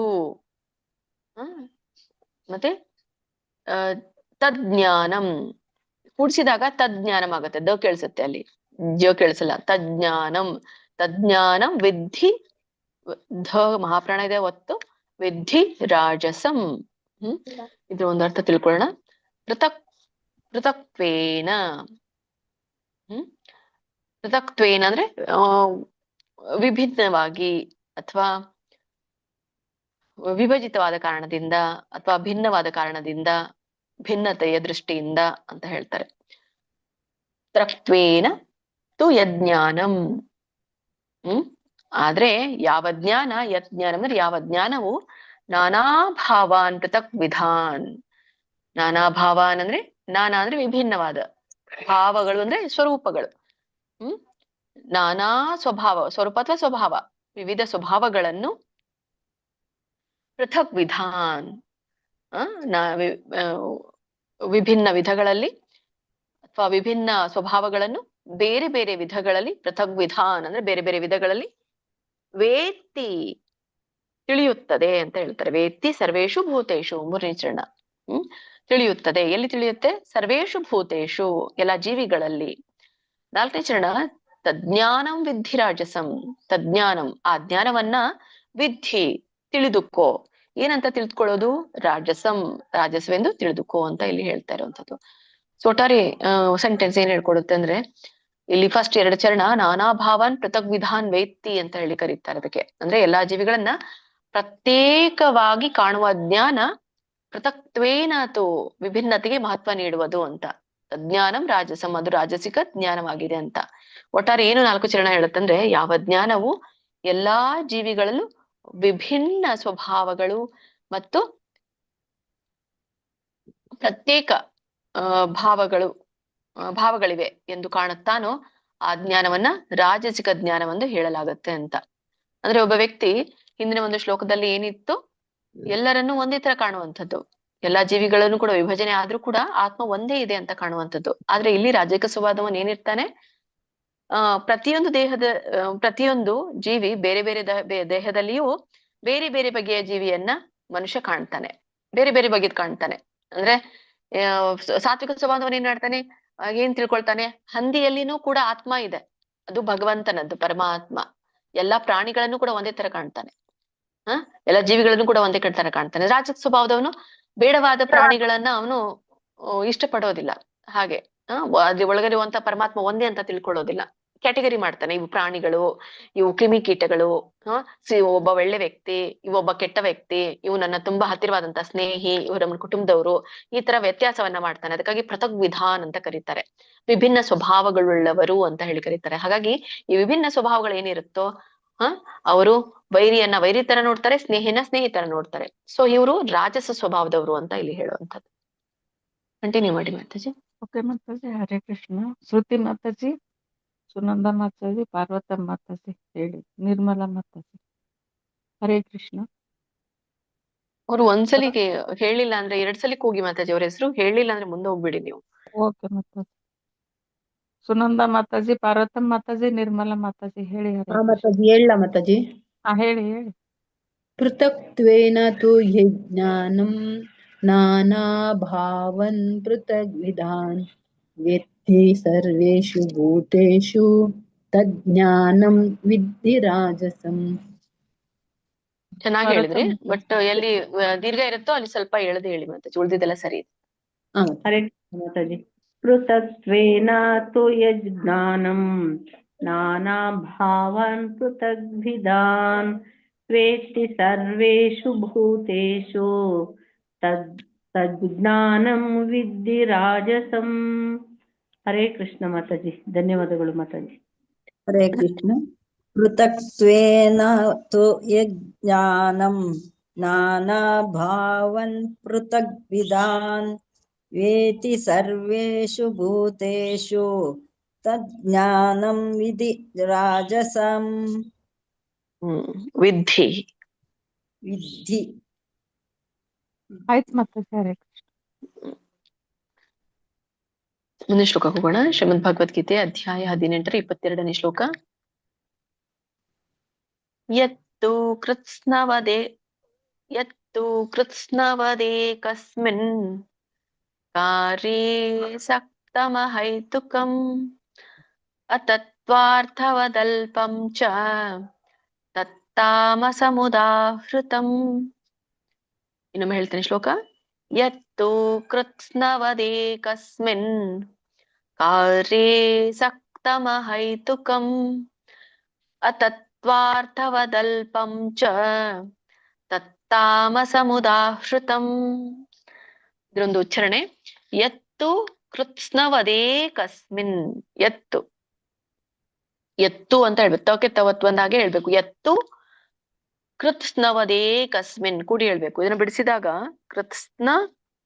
ಕೃತ್ಸ್ನವತ್ ಏಕಸ್ಮಿನ್ ಅಂತ ಆಗತ್ತೆ. ಕೃತ್ಸ್ನವತ್ ಏಕಸ್ಮಿನ್ ನೋಡಿ, ಕೋಕೆ ಒಟ್ರ ಸುಳಿದೆ, ಕ್ರೂ ಋಷಿರು, ಕ್ರೂ ಕೃತ್ಸ್ನ ಬಟ್ ಕ್ರೂ ಅಂತ ಹೇಳ್ಬೇಡಿ. ಸಾಮಾನ್ಯವಾಗಿ ಕ್ರ ಅಂತ ಬರ್ತದೆ. ಕೃತ್ಸ್ನಂ ಕ್ರ ಅಲ್ಲ, ಕೃತ್ಸ್ನ ತವಕ್ಕೆ ಸ ಮತ್ತೆ ನ ಒತ್ತಿದೆ. ಕೃತಸ್ನ 8 ಸಲ ರಿಪೀಟ್ ಮಾಡ್ತೀರಾ, ಅದು ಬರುತ್ತೆ. ಕೃತ್ಸ್ನ ವದೇಕಸ್ಮಿನ್. ವದೇ ದಕ್ಕೆ ದೀರ್ಘ ಇದೆ, ಕ ಸಕ್ಕೆ ಮ ಒತ್ತಿದೆ, ಸ್ಮಿನ್ ದೀರ್ಘ ಅನ್ನಕ್ಕೆ ದೀರ್ಘ ಇದೆ. ಕೃತ್ಸ್ನ ವದೇಕಸ್ಮಿನ್. ಯತ್ತು ಕೃತ್ಸ್ನ ವದೇಕಸ್ಮಿನ್ ಕಾರ್ಯೇ ಸಕ್ತಮ ಹೈತುಕಂ. ಹೈ ಹಕೆ ಐ ಚಿಹ್ನೆ, ಹೈತುಕಂ ಅತತ್ವಾರ್ಥವದಲ್ಪಂ. ಅತತ್ವಾರ್ಥ ಅತತ್ವಾ ಓಕೆ, ಮತ್ತೆ ತವತ್ತು ಮತ್ತೆ ವ ಸಂಯುಕ್ತಾಕ್ಷರಗಳು ಅಂತ ಕರೀತಾರೆ ಇವುಗಳಿಗೆ. ಯಾವುದು 1 ರಿಂದ 2 ರಿಂದ ಮೂರು ಏನು ಅಕ್ಷರಗಳು ಕೂಡಿರುತ್ತೋ ಅವುಗಳಿಗೆ ಸಂಯುಕ್ತ ಅಕ್ಷರ ಅಂತ ಕರೀತಾರೆ. ಅತತ್ವಾರ್ಥ, ಅತತ್ವಾರ್ಥ. ರ ಇದೆ, ಥ ದೊಡ್ಡ ಮಹಾಪ್ರಾಣ ಇದೆ, ಮತ್ತೆ ಜೊತೆಗೆ ಅದಕ್ಕೆ ಅರ್ಕಾವಳಿ ಇದೆ ರ. ಸೊ ಹಾಗಾಗಿ ಅತ್ವಾರ್ಥ, ಅತ್ವಾರ್ಥ, ಅತ್ವಾರ್ಥ ವದಲ್ಪಂ. ರ್ ಅಂತ ಎಳಿಬೇಡಿ, ನಾನು ನಿಮ್ಗೆ ಹೇಳಲಿಕ್ಕೆ ಆಸರ ರ ಹೇಳ್ದೆ. ಅತತ್ವಾರ್ಥ ವದಲ್ಪಂ. ವದಲ್ಪಂ ಲಕ್ಕೆ ಪವತ್ತು ಮತ್ತೆ ಅನುಸ್ವಾರ. ವದಲ್ಪಂ ಚ. ಇಲ್ಲಿ ನೋಡಿ ಮುಂದೆ ಚ ಬಂದಿದೆ, ಚಚಜನ್ಯ ಬರುತ್ತೆ. ವದಲ್ಪಂ ಚ ಹೀಗೆ ಬರುತ್ತೆ ಅದು ಆಕ್ಚುಲಿ. ಬಟ್ ಸಾಮಾನ್ಯವಾಗಿ ನಾವೆಲ್ಲ ಮ ಹೇಳಿ ರೂಢಿ ಆಗ್ಬಿಟ್ಟಿದೆ ಅದು. ಸೊ ಹಾಗೆ ಮ ಅಂತಾನೆ ಹೇಳ್ತಿರೋದು. ಬಟ್ ಅನುಸ್ವಾರಕ್ಕೆ ಮ ಅಂತ ಕೂಗಿದ್ರೆ ಏನ್ ತಪ್ಪಲ್ಲ. ಬಟ್ ಸಾಮಾನ್ಯವಾಗಿ ಪಾಣಿನಿ ಮಹರ್ಷಿಗಳು ಕೊಟ್ಟಿರುವಂತಹ ತಮ್ಮ ಇದರಲ್ಲಿ ಏನು ಯಾವ ವರ್ಗ ಇರುತ್ತೋ ಆ ವರ್ಗದ ಅನುನಾಸಿಕಾನೇ ಬರ್ಬೇಕು ಅಲ್ಲಿ ಅಂತ ಹೇಳ್ತಾರೆ. ನೋಡೋಣ. ಅತತ್ವಾರ್ಥ ವದಲ್ಪಂ ಚ ತತ್ತಾಮಸ ಮುದಾಹೃತಂ. ತತ್ತಾಮಸ, ಇದು ನೋಡಿ ತತ್ತಾಮಸ, ಅಲ್ಲಿನೂ ಒತ್ತಕ್ಷರ ಬಂದಾಗ ಹೇಳ್ಬೇಕು. ತಕ್ಕೆ ತವತ್ತು. ತತ್ತಾಮಸ ಮುದಾಹೃತಂ. ಗ್ಯಾಪ್ ಬಿಡ್ಬೇಡಿ ಸ ಆದ್ಮೇಲೆ, ನಿಮ್ಗೆ ಅರ್ಥ ಆಗೋಗೋಸ್ಕರ ನಾಗಿ ಬಿಟ್ಟೆ. ತತ್ತಾಮಸ ಮುದಾಹೃತಂ. ಮುದಾ ದಾ ದೀರ್ಘ ಇದೆ. ಮುದಾಹೃತಂ. ಹೃತಂ ಓಕೆ ಒಟ್ರ ಸುಳಿ. ಋಷಿರು ಹೇಳ್ಬೇಕು. ಹೃ ಅಂತ ಹೇಳ್ಬೇಕು. ಹೃತಂ, ಹೃತಂ. ಕೃಷ್ಣಂ, ಕೃಷ್ಣಂ ಅಲ್ಲ, ಮತ್ತೆ ಕ್ರೂ ಅನ್ನಂಗಿಲ್ಲ. ಕೃಷ್ಣಂ, ಹೃತಂ. ಸರಿ, ಇದ್ರ ಅರ್ಥ ತಿಳ್ಕೊಳ್ಳೋಣ. ಎತ್ತು, ಎತ್ತು ಅಂದ್ರೆ ಆದ್ರೆ ಯಾವುದು? ಕೃತ್ಸ್ನವದೇ ಕಸ್ಮಿನ್. ಕೃತ್ಸ್ನವತ್, ಕೃತ್ಸ್ನವತ್ ಅಂದ್ರೆ ಸಂಪೂರ್ಣತೆಗೆ ಒಳಪಟ್ಟಿರುವಂತದ್ದು ಅಂತ ಹೇಳ್ತಾರೆ ಇಲ್ಲಿ. ಅಥವಾ ಸರ್ವಸ್ವ ಸಂಪೂರ್ಣವಾಗಿರುತ್ತೋ, ಪೂರ್ಣವಾಗಿರುತ್ತೋ ಅದಕ್ಕೆ ಹೇಳ್ತಾರೆ ಕೃತ್ಸ್ನವತ್. ಕೃತ್ಸ್ನವತ್ ಸಂಪೂರ್ಣವೆಂದು. ಏಕಸ್ಮಿನ್, ಅಲ್ಲಿ ಕೃತ್ಸ್ನವದೇ ಕಸ್ಮಿನ್, ಏಕಸ್ಮಿನ್ ಅಂತ ಹೇಳಿದ್ರೆ ಏಕಸ್ಮಿನ್ ಕಾರ್ಯ ಅಂತ ಕರೀತಾರೆ. ಒಂದೇ ಕಾರ್ಯದಲ್ಲಿ ಸಕ್ತಂ ಅಹೇತುಕಂ ಅಂತ ಕರೀತಾರೆ. ಅತಿಯಾದ ಆಸಕ್ತಿಯುಳ್ಳ. ಸಕ್ತಂ ಅಂದ್ರೆ ಅತಿಯಾದ ಆಸಕ್ತಿ ಇರುವಂತದ್ದು. ಅಹೇತುಕಂ ಅಂದ್ರೆ ಕಾರಣವಿಲ್ಲದ. ಅತತ್ವಾರ್ಥವದಲ್ಪಂ ಚ. ಅತತ್ವಾರ್ಥ ಇಲ್ಲಿ ಅತತ್ವ ಅರ್ಥವತ್ ಅಂತ ಕರೀತಾರೆ. ಅಂದ್ರೆ ತತ್ವವಿಲ್ಲದ ಅನ್ನುವಂಥದ್ದು, ಅಥವಾ ಆ ತತ್ವವಿಲ್ಲದ ಒಂದು ಅರ್ಥ. ಅದಕ್ಕೆ ಅಲ್ಲಿ ಸತ್ಯನೇ ಇಲ್ಲ, ನೈಜತೆಯ ಜ್ಞಾನ ಇಲ್ಲದೆ ಇರುವಂತದಕ್ಕೆ ಅತತ್ವಾರ್ಥವದಲ್ಪಂ ಚ ಅಂತ ಹೇಳ್ತಾರೆ. ಅಲ್ಪ ಯಾಕೆ ಹೇಳ್ತಾರೆ? ಅದು ತತ್ವವಿಲ್ಲದು ಅಲ್ಪವಾಗಿದೆ ಅಂತ ಹೇಳುವಂಥದ್ದು, ಅತ್ಯಲ್ಪವಾದದ್ದು ಅಂತ.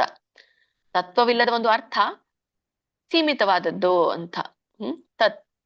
ತತ್ತಾಮಸ ಉದಾಹೃತಂ. ಸೊ ಅದು ತಾಮಸಿಕ. ಉದಾಹೃತಂ ಅಂದ್ರೆ ಹೇಳ್ತಾರೆ ಎಂದು ಹೇಳಲಾಗಿದೆ ಅಂತ ಹೇಳ್ತಾರೆ. ಸೊ ಒಂದೊಂದು ಅರ್ಥ ಏನ್ ಕೊಡುತ್ತಂದ್ರೆ ಏಕಸ್ಮಿನ್ ಕಾರ್ಯ ಸಕ್ತಂ ಅಥವಾ ಯತ್ತು ಕೃತ್ಸ್ನವದೇಕಸ್ಮಿನ್ ಕಾರ್ಯ ಸಕ್ತಂ ಅಹೈತುಕಂ. ಒಂದೇ ಕಾರ್ಯದಲ್ಲಿ ಅತಿಯಾಗಿ ಅಂಟಿಕೊಂಡಿರುವವ ಅತತ್ವಾರ್ಥವದಲ್ಪಂ ಚ.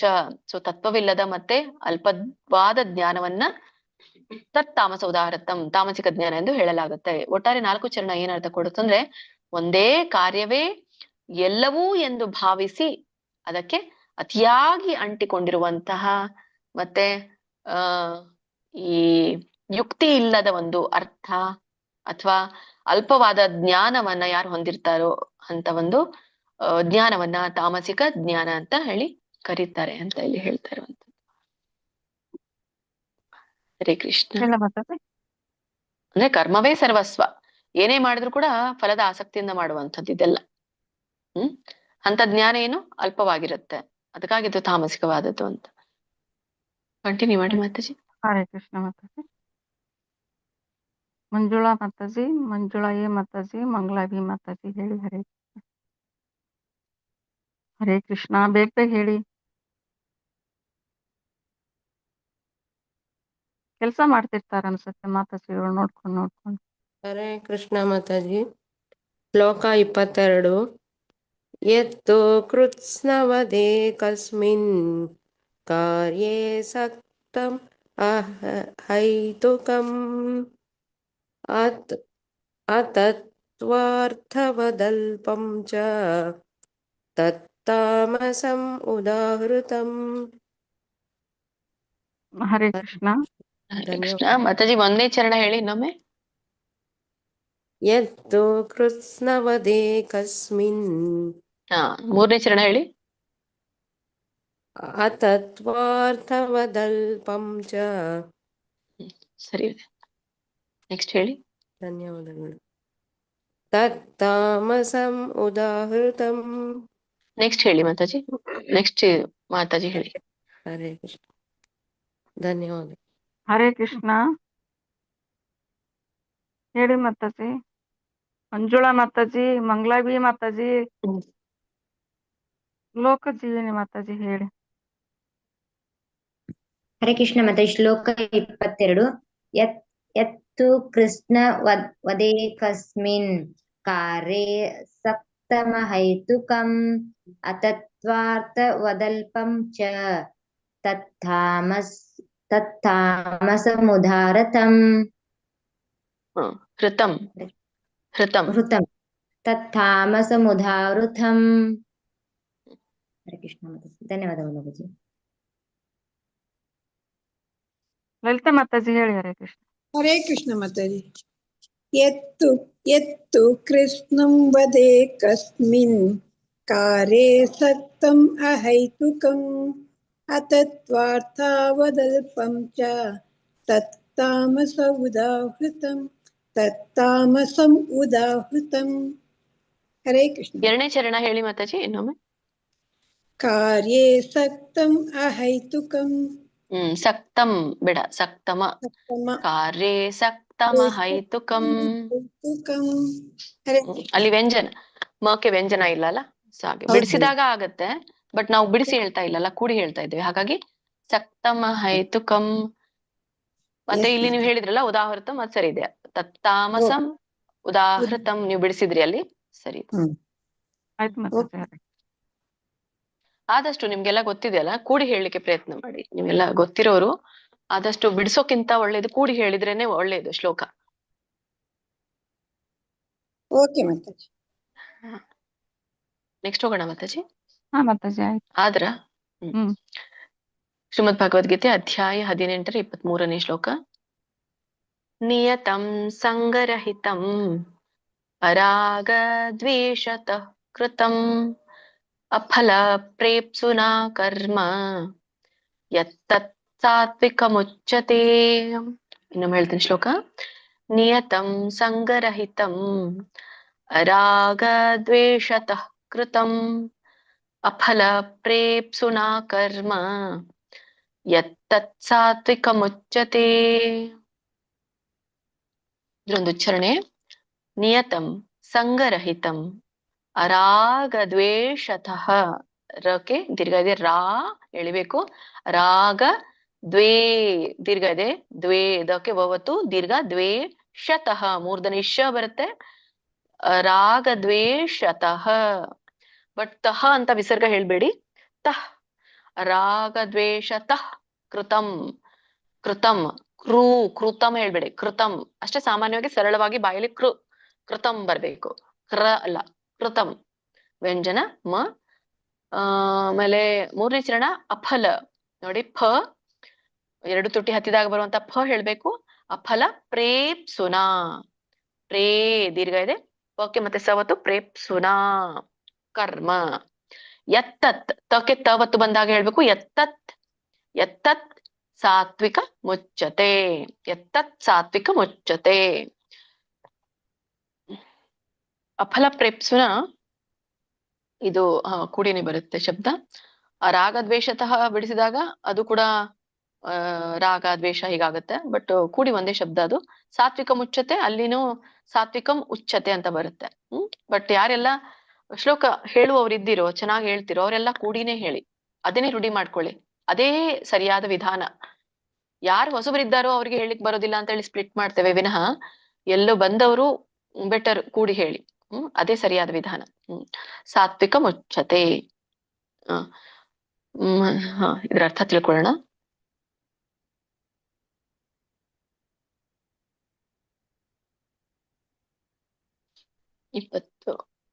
ನಿಯತಂ ಸಂಗರಹಿತಂ ನಿಯತಂ ಅಂತಂದ್ರೆ ಇಲ್ಲಿ ಹೇಳ್ತಾ ಇರುವಂತದ್ದು ನಿಯೋಜಿತವಾಗಿರುವಂತದ್ದು ಅಂತ. ಸಂಘರಹಿತಂ ಅಂತಂದ್ರೆ ಆಸಕ್ತಿ ಇಲ್ಲದಿರುವಂತದ್ದು, ಆಸಕ್ತಿರಹಿತವಾದಂಥದ್ದು. ಎರಡನೇ ಚರಣ ಅರಾಗ ದ್ವೇಷತಃ ಕೃತಂ. ಅರಾಗ ದ್ವೇಷತಃ, ರಾಗವೂ ದ್ವೇಷವೂ ಇಲ್ಲದೆ. ಅಂತ ಹಿಂದೆ ಹಚ್ಚಿದಾಗ ಇಲ್ಲ ಅಂತ ಅರ್ಥ.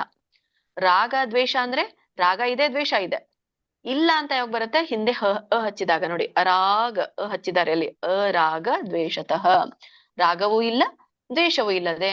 ಕೃತಂ, ಕೃತಂ ಅಂದ್ರೆ ಮಾಡುವಂಥದ್ದು ಅಥವಾ ಮಾಡಲ್ಪಡುವಂಥದ್ದು ಅಥವಾ ಮಾಡಿದ ಅಂತ. ಆಮೇಲೆ ಮೂರನೇ ಚರಣ ಅಫಲ ಪ್ರೇಪ್ಸುನಾ. ಅಫಲ ಅಂತಂದ್ರೆ ಫಲ ಇಲ್ಲದೆ ಇರುವಂಥದ್ದು. ಪ್ರೇಪ್ಸುನಾ ಅಂದ್ರೆ ಅಪೇಕ್ಷೆ ಇಲ್ಲದೆ ಇರುವಂಥದ್ದು, ಅಂದ್ರೆ ಫಲದ ಆಸೆ ಅಥವಾ ಫಲದ ಅಪೇಕ್ಷೆ ಇಲ್ಲದೆ ಅಂತ. ಅಫಲ ಪ್ರೇಪ್ಸುನಾ ಕರ್ಮ, ಫಲದ ಅಪೇಕ್ಷೆ ಇಲ್ಲದೆ ಕರ್ಮ ಅಂತ ಮೂರನೇ ಚರಣ ಹೇಳುತ್ತೆ. ನಾಲ್ಕನೇ ಚರಣ ಯತ್ತತ್ ಸಾತ್ವಿಕ ಮುಚ್ಚತೆ. ಸೊ ಅದು ತತ್ ಅಂದ್ರೆ ಅದು, ಸಾತ್ವಿಕ ಮುಚ್ಚತೆ ಸಾತ್ವಿಕ ಎಂದು ಕರೆಯಲ್ಪಡುತ್ತೆ. ಉಚ್ಚತೆ ಅಂದ್ರೆ ಕರೆಯಲ್ಪಡುತ್ತದೆ ಅಂತ ಹೇಳ್ತಾರೆ. ಒಟ್ಟಾರೆ ಏನ್ ಅರ್ಥ ಕೊಡುತ್ತಂದ್ರೆ ನಿಯತಂ ಸಂಗ ರಹಿತಂ ಕರ್ಮ. ಇಲ್ಲಿ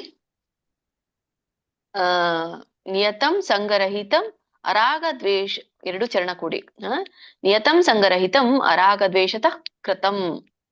ಇದ್ರ ಅರ್ಥ ಏನ್ ಕೊಡುತ್ತಂದ್ರೆ ಎರಡು ಚರಣದ್ದು ಆಸಕ್ತಿ ಮತ್ತೆ ದ್ವೇಷ ಇಲ್ಲದೆ ಮಾಡುವಂತಹ ನಿಯೋಜಿತ, ಆಸಕ್ತಿ ಮತ್ತೆ ದ್ವೇಷ ಇಲ್ಲದೆ ಏನು ಕರ್ತವ್ಯಗಳನ್ನ ಕರ್ಮಗಳನ್ನ ಮಾಡಿದರೆ ಅಫಲ ಪ್ರೇಪ್ಸುನಾ ಕರ್ಮ, ಫಲವನ್ನ ಬಯಸದೇ ಮಾಡಿದರೆ ಎತ್ತತ್ ಸಾತ್ವಿಕ ಮುಚ್ಚತೆ, ಅದು ಸಾತ್ವಿಕ ಕರ್ಮವಾಗುತ್ತದೆ ಅಂತ ಇಲ್ಲಿ ಹೇಳ್ತಾರೆ. ಒಟ್ಟಾರೆ ಈ ನಾಲ್ಕು ಒಂದು ಚರಣ ಏನ್ ಅರ್ಥ ಕೊಡುತ್ತಂದ್ರೆ ಆಸಕ್ತಿ ಇಲ್ಲದೆ, ಆಸಕ್ತಿ ಅಂದ್ರೆ ರಾಗ, ರಾಗ ಇಲ್ಲದೆ, ದ್ವೇಷ ಮತ್ತು ಫಲಾಪೇಕ್ಷೆ ಇಲ್ಲದೆ ಕರ್ತವ್ಯವೆಂದು ನಿಯೋಜಿಸಿದ ಕರ್ಮವನ್ನ ನಾವು ಮಾಡಿದ್ರೆ ಆ ಕರ್ಮವನ್ನ ಸಾತ್ವಿಕ ಕರ್ಮವೆಂದು ಕರೀತಾರೆ ಅಂತ ಹೇಳ್ತಾರೆ. ಕಂಟಿನ್ಯೂ ಮಾಡಿ ಮಾತಾಜಿ. ಹರೇ ಕೃಷ್ಣ. ಲಲಿತಾ ಪೂಜಾರಿ ಮಾತಾಜಿ, ಲಕ್ಷ್ಮಿ ಪ್ರಿಯಂ ಮಾತಾಜಿ, ಲಕ್ಷ್ಮಿ ಬಿ ಮಾತಾಜಿ. ಹರೇ ಕೃಷ್ಣ. ಹೇಳಿ, ಸ್ವಲ್ಪ ಬೇಗ ಬೇಗ ಹೇಳಿ ಎಲ್ರು. ಹೇಳ ಮಾತಾಜಿ. ಹೇಳಿ ಮಾತಾಜಿ.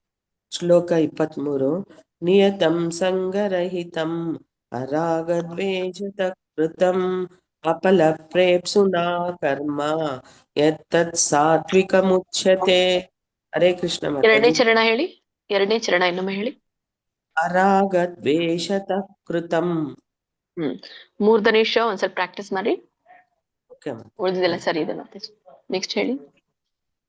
ಹರೇ ಕೃಷ್ಣ ಮಾತಾಜಿ. ಹೇಳಿ ಹೇಳಿ. ನಿಯತಂ ಸಂಗರಹಿತಂ ಅರಾಗದ್ವೇಷತಃ ಕೃತಂ ಅಫಲ ಪ್ರೇಪ್ಸುನಾ ಕರ್ಮ ಯತ್ತತ್ ಸಾತ್ವಿಕ ಮುಚ್ಚತೆ. ಹರೇ ಕೃಷ್ಣ ಮಾತಾಜಿ. ಧನ್ಯವಾದಗಳು. ಇಲ್ಲಿ ತಹ ರಾಗದ್ವೇಷತಃ ಅಂತ ಹೇಳಿ ವಿಸರ್ಗ ಮಧ್ಯದಲ್ಲಿ ಹೇಳಂಗಿಲ್ಲ, ಸ್ವಲ್ಪ ಉಚ್ಚಾರಣ ಬರಬೇಕು. ರಾಗದ್ವೇಷತಃ ಕೃತಂ, ಆಮೇಲೆ ಅಫಲ, ಅಫಲ ಪ್ರೇಪ್ಸುನಾ. ಅರಾಗದ್ವೇಷತಃ ಕೃತಂ ಅಫಲ ಪ್ರೇಪ್ಸುನಾ ಕರ್ಮ. ಇನ್ನೊಮ್ಮೆ ವಿಡಿಯೋ ನೋಡಿ ಪ್ರಾಕ್ಟೀಸ್ ಮಾಡಿ ಮಾತಾಜಿ. ಹರೇ ಕೃಷ್ಣ. ನೆಕ್ಸ್ಟ್. ಹರೇ ಕೃಷ್ಣ. ಹರೇ ಕೃಷ್ಣ. ನಿಯತಂ ಸಂಗರಹಿತಂ ರಾಗದ್ವೇಷತಃ ಕೃತಂ ಅಫಲ ಪ್ರೇಪ್ಸುನಾ ಕರ್ಮ ಯತ್ತತ್ ಸಾತ್ವಿಕಮುಚ್ಯತೆ. ಧನ್ಯವಾದಗಳು ಮಾತಾಜಿ. ನೆಕ್ಸ್ಟ್ ಹೇಳಿ. ಆಯ್ತು ಮಾತಾಜಿ. ಹರೇ ಕೃಷ್ಣ. ಆಯ್ತಾ? ಮುಂದಿನ ಶ್ಲೋಕ ಹೋಗೋಣ. ಶ್ರೀಮದ್ ಭಗವದ್ಗೀತೆ ಅಧ್ಯಾಯ 18ರ 24ನೇ ಶ್ಲೋಕ. ಯತ್ತೋ ಕಾಮೇಪ್ಸುನಾ ಕರ್ಮ ಸಾಹಂಕಾರೇಣ ವಾ ಪುನಃ ಕ್ರಿಯತೆ ಬಹುಲಾಯಾಸಂ ತದ್ರಾಜಸಮುದಾಹೃತಂ. ಹರೇ ಕೃಷ್ಣ. ಏನೊಮ್ಮೆ ಹೇಳ್ತೇನೆ. ಯತ್ತೋ ಕಾಮೇಪ್ಸುನಾ ಕರ್ಮ ಸಾಹಂಕಾರೇಣ ವಾ ಪುನಃ ಕ್ರಿಯತೆ ಬಹುಲಾಯಾಸಂ ತದ್ರಾಜಸಮುದಾಹೃತಂ. ಉಚ್ಚಾರಣೆ ಯತ್ತು, ಕೂಡಿ ಹೇಳ್ಬೇಕು. ಯತ್ತು, ತಕ್ಕೆ ತವತ್ತು ಬಂದಾಗ ಹೇಳ್ಬೇಕು. ಯತ್ತು ಕಾಮೇಪ್ಸ್ ಕಾಮೇಪ್ಸುನಾ, ಮೇ ದೀರ್ಘ ಇದೆ, ಕಾ ಕೂಡ ದೀರ್ಘ ಇದೆ, ಕಾಮೇಪ್ಸುನಾ. ಓಕೆ ಸವತ್ತು ಕಾಮೇಪ್ಸುನಾ ನೋಡಿ, ಎಲ್ಲಾನು ಕೂಡ ಇಲ್ಲಿ ದೀರ್ಘ ಇದೆ, ಪ ಒಂದ್ ಬಿಟ್ಟು. ಕಾಮೇಪ್ಸುನಾ ಕರ್ಮ. ಸಾಹಂಕಾರೇಣ, ಸಾಹಂ ನೋಡಿ, ಹಕೆ ಮುಂದೆ ಏನು ಅನುಸ್ವಾರ ಬಂದಿದೆ, ಮುಂದಿನ ಕ ಏನಿದೆ, ಕಕಗಂಗ ಇದೆ, ಕ ವರ್ಗ ಇದೆ, ಹ ಮುಂದೆ ಇರುವಂತದ್ದು, ಹ ಮುಂದೆ ಅನುಸ್ವಾರ ಏನಿದೆಯಲ್ಲ ಅದ್ರ ಮುಂದ್ಗಡೆ ಏನ್ ಪದ ಇದೆ, ಕ ಇದೆ. ಕಕಗಂಗ ಂಗ ಅನ್ನುವಂತ ಅನುನಾಸಿಕ ಬರ್ಬೇಕಲ್ಲಿ. ಸಾಹಂಗ್ ಹಂಗ್ ನೋಡಿ, ಹಂಗ್. ಸಾಹಂಕಾರೇಣ, ಸಾಹನ್ಕಾರೇಣ ಅಂತ ಹೇಳ್ಬೇಡಿ, ನಾವು ಸರಳವಾಗಿ ಹೇಳ್ಬಿಡ್ತೇವೆ, ಅದು ಹೇಳ್ಬಾರ್ದು. ಸಾಹಂಕಾರೇಣ ಂಗ ಹೇಳ್ಬೇಕು. ಸಾಹಂಕಾರೇಣ ವಾ ಪುನಃ ಕ್ರಿಯತೆ, ದೀರ್ಘ ಇದೆ ತಕ್ಕೆ ಎಳಿಬೇಕು. ಬಹುಲಾಯಾಸಂ, ಲಾ ದೀರ್ಘ ಯಾ ದೀರ್ಘ, ಬಹುಲಾಯಾಸಂ ತದ್ರಾಜಸಂ ಉದಾಹೃತಂ. ತದ್ರಾಜಸಂ, ದಕ್ಕೆ ರ ಒತ್ತು ಬಂದಾಗ ಹೇಳ್ಬೇಕು ನಾವಿಲ್ಲಿ, ಯಾಕಂದ್ರೆ ದ ವ್ಯಂಜನ ಇದೆ. ತದ್ರಾಜಸಂ ಉದಾಹೃತಂ, ತದ್ರಾಜಸಂ ಉದಾಹೃತಂ. ಎಸ್, ಇದರೊಂದು ಅರ್ಥ ತಿಳ್ಕೊಳ್ಳೋಣ. ಎತ್ತು ಕಾಮೇಪ್ಸುನಾ ಕರ್ಮ. ಎತ್ತು ಅಂದ್ರೆ ಆದ್ರೆ ಯಾವುದು, ಹಿಂದಿನ ಶ್ಲೋಕಕ್ಕೆ ಕಂಟಿನ್ಯೂ ಮಾಡಿ ಹೇಳ್ತಾ ಇರೋದು. ಆದ್ರೆ ಯಾವುದು, ಕಾಮೇಪ್ಸುನಾ. ಕಾಮೇಪ್ಸುನಾ ಅಂದ್ರೆ ಕಾಮ್ಯ ಕರ್ಮದಲ್ಲಿ ಫಲಾಪೇಕ್ಷೆ ಉಳ್ಳದ್ದು ಅಂತ, ಅಥವಾ ಫಲದ ಆಸೆ ಇರುವಂತದ್ದು ಅಂತ. ಫಲದ ಆಸೆ ಇರುವಂತಹ ಕರ್ಮ. ಸಾಹಂಕಾರೇಣ, ಇದನ್ನ ಬಿಡಿಸಿದಾಗ ಸ ಅಹಂಕಾರೇಣ ಅಂತ ಆಗುತ್ತೆ. ಸ ಅಂತಂದ್ರೆ ಸಹ ಅಹಂಕಾರೇಣ ಅಂದ್ರೆ ಅಹಂಕಾರದಿಂದ, ಅವನು ಅಹಂಕಾರದಿಂದ, ಸಹ ಅಂತಂದ್ರೆ ಅವನು ಅಂತ ಹೇಳಿ ಕರೀತಾರೆ ಇಲ್ಲಿ, ಅವನು ಅಹಂಕಾರದಿಂದ ಈ ತರ ಹೇಳುತ್ತೆ. ವಾ ಪುನಃ, ವಾ ಪುನಃ ಇಲ್ಲಿ ಅಥವಾ ಕ್ರಿಯತೆ ಮಾಡಲ್ಪಡುತ್ತದೆ. ಬಹುಲಾಯಾಸಂ ಬಹಳ ಕಷ್ಟದಿಂದ, ಬಹುಲಾ ಆಯಾಸಂ ಅಂತ ಕರೀತಾರೆ ಅದಕ್ಕೆ. ಆಯಾಸ ಅಂದ್ರೆ ನಿಮ್ ಕನ್ನಡದಲ್ಲಿ ಗೊತ್ತು, ಕಷ್ಟ, ಬಹಳ ತ್ರಾಸ್ ಪಟ್ಕೊಂಡು ಅಂತ ಅರ್ಥ ಹೇಳ್ತೀವಲ್ಲ ನಾವು, ಹಾಗೆ. ಶ್ರಮದಿಂದ ಅಂತ ಹೇಳಿ, ಬಹಳ ಹೆಚ್ಚಿನ ಶ್ರಮದೊಂದಿಗೆ ಅಂತ ಹೇಳ್ತೀವಲ್ಲ, ಆಯಾಸ. ತತ್ ರಾಜಸಂ ಉದಾಹೃತಂ, ಸೊ ಅಂತದ್ದು ರಾಜಸಿಕ ಎಂದು ಹೇಳಲಾಗತ್ತೆ ಅಂತ. ಸೊ ಒಂದೊಂದು ಸೆಂಟೆನ್ಸ್ ಏನ್ ಅರ್ಥ ಕೊಡುತ್ತೆ, ಫಸ್ಟ್ ಒಂದನೇ ಚರಣ ಎರಡನೇ ಚರಣ ಅಂದ್ರೆ ಕಾಮೇಪ್ಸುನಾ ಸಾಹಂಕಾರೇಣ ಕರ್ಮ ಕ್ರಿಯತೆ, ಅದಕ್ಕೆ ಅಂತ ಹೇಳ್ತಾರೆ. ಅದಕ್ಕೆ ಅಂದ್ರೆ ಫಲದ ಆಪೇಕ್ಷೆ ಮತ್ತು ಅಹಂಕಾರದಿಂದ ಕರ್ಮವನ್ನ ಮಾಡಿದ್ರೆ ಬಹುಲಾಯಾಸಂ, ಅದು ಹೆಚ್ಚಿನ ಕಷ್ಟ ಮತ್ತು ಒತ್ತಡ ಉಂಟು ಮಾಡುತ್ತದೆ ಅಂತ ಹೇಳ್ತಾರೆ. ಅಂದ್ರೆ ಒಂದು ಹೆಚ್ಚಿನ ಶ್ರಮ ಉಂಟು ಮಾಡುತ್ತೆ ಅದು. ತದ್ರಾಜಸಂ, ಅಂತಹ ಕರ್ಮವನ್ನ ರಾಜಸಿಕ ಕರ್ಮವೆಂದು ಕರೀತಾರೆ ಅಂತ. ಒಟ್ಟಾರೆ ಅರ್ಥ ಏನ್ ಕೊಡುತ್ತೆ ಈ ಶ್ಲೋಕ, ಫಲಾಪೇಕ್ಷೆಯಿಂದ ಅಹಂಕಾರದಿಂದ ಹೆಚ್ಚು ಶ್ರಮ ಮಾಡ್ಕೊಂಡು ಏನು ನಾವು ಕರ್ಮ ಮಾಡ್ತೀವಲ್ಲ, ಅದೆಲ್ಲ ರಾಜಸಿಕ ಕರ್ಮ. ಈಗ ನೋಡಿ, ಎಲ್ರು ಈ ಶೂದ್ರರು ಹೆಚ್ಚಿನ ದುಡ್ಡು ಬರುತ್ತೆ ಅಂತ ಹೇಳಿ ಓವರ್ ಟೈಮ್ ಡ್ಯೂಟಿನ ಮಾಡುವಂಥದ್ದು, ಹೆಚ್ಚಾಗಿ ದುಡಿಯೋದು, ದೇಹಕ್ಕೆ ಶ್ರಮವನ್ನ ಕೊಡುವಂಥದ್ದು, ಇವೆಲ್ಲವೂ ರಾಜಸಿಕ ಕರ್ಮ ಅಂತ ಹೇಳಿ ಹೇಳ್ತಾರೆ. ನೆಕ್ಸ್ಟ್ ಹೇಳಿ ಮಾತಾಜಿ. ಹರೇ ಕೃಷ್ಣ. ಕಾಂತಮಣಿ ಮಾತಾಜಿ, ರಾಜೇಶ್ವರಿ ಮಾತಾಜಿ, ಅನಂತ ಕುಲಕರ್ಣಿ ಪ್ರಭುಜಿ ಹೇಳಿ. ಹರೇ ಕೃಷ್ಣ ಮಾತಾಜಿ. ಎತ್ತು ಕಾಮೇಪ್ಸುನಾ ಕರ್ಮ ಸಾಹಂಕಾರೇಣ ವಾ ಪುನಃ ಕ್ರಿಯತೆ ಬಹುಲಾಯಾಸಂ ತದ್ರಾಜಸಮುದಾವೃತಂ. ಇನ್ನೊಮ್ಮೆ ಹೇಳಿ ಮಾತಾಜಿ, ಕೊನೆ ಚರಣ ಇನ್ನೊಮ್ಮೆ ಹೇಳಿ. ತದ್ರಾಜಸಮುದಾವೃತಂ.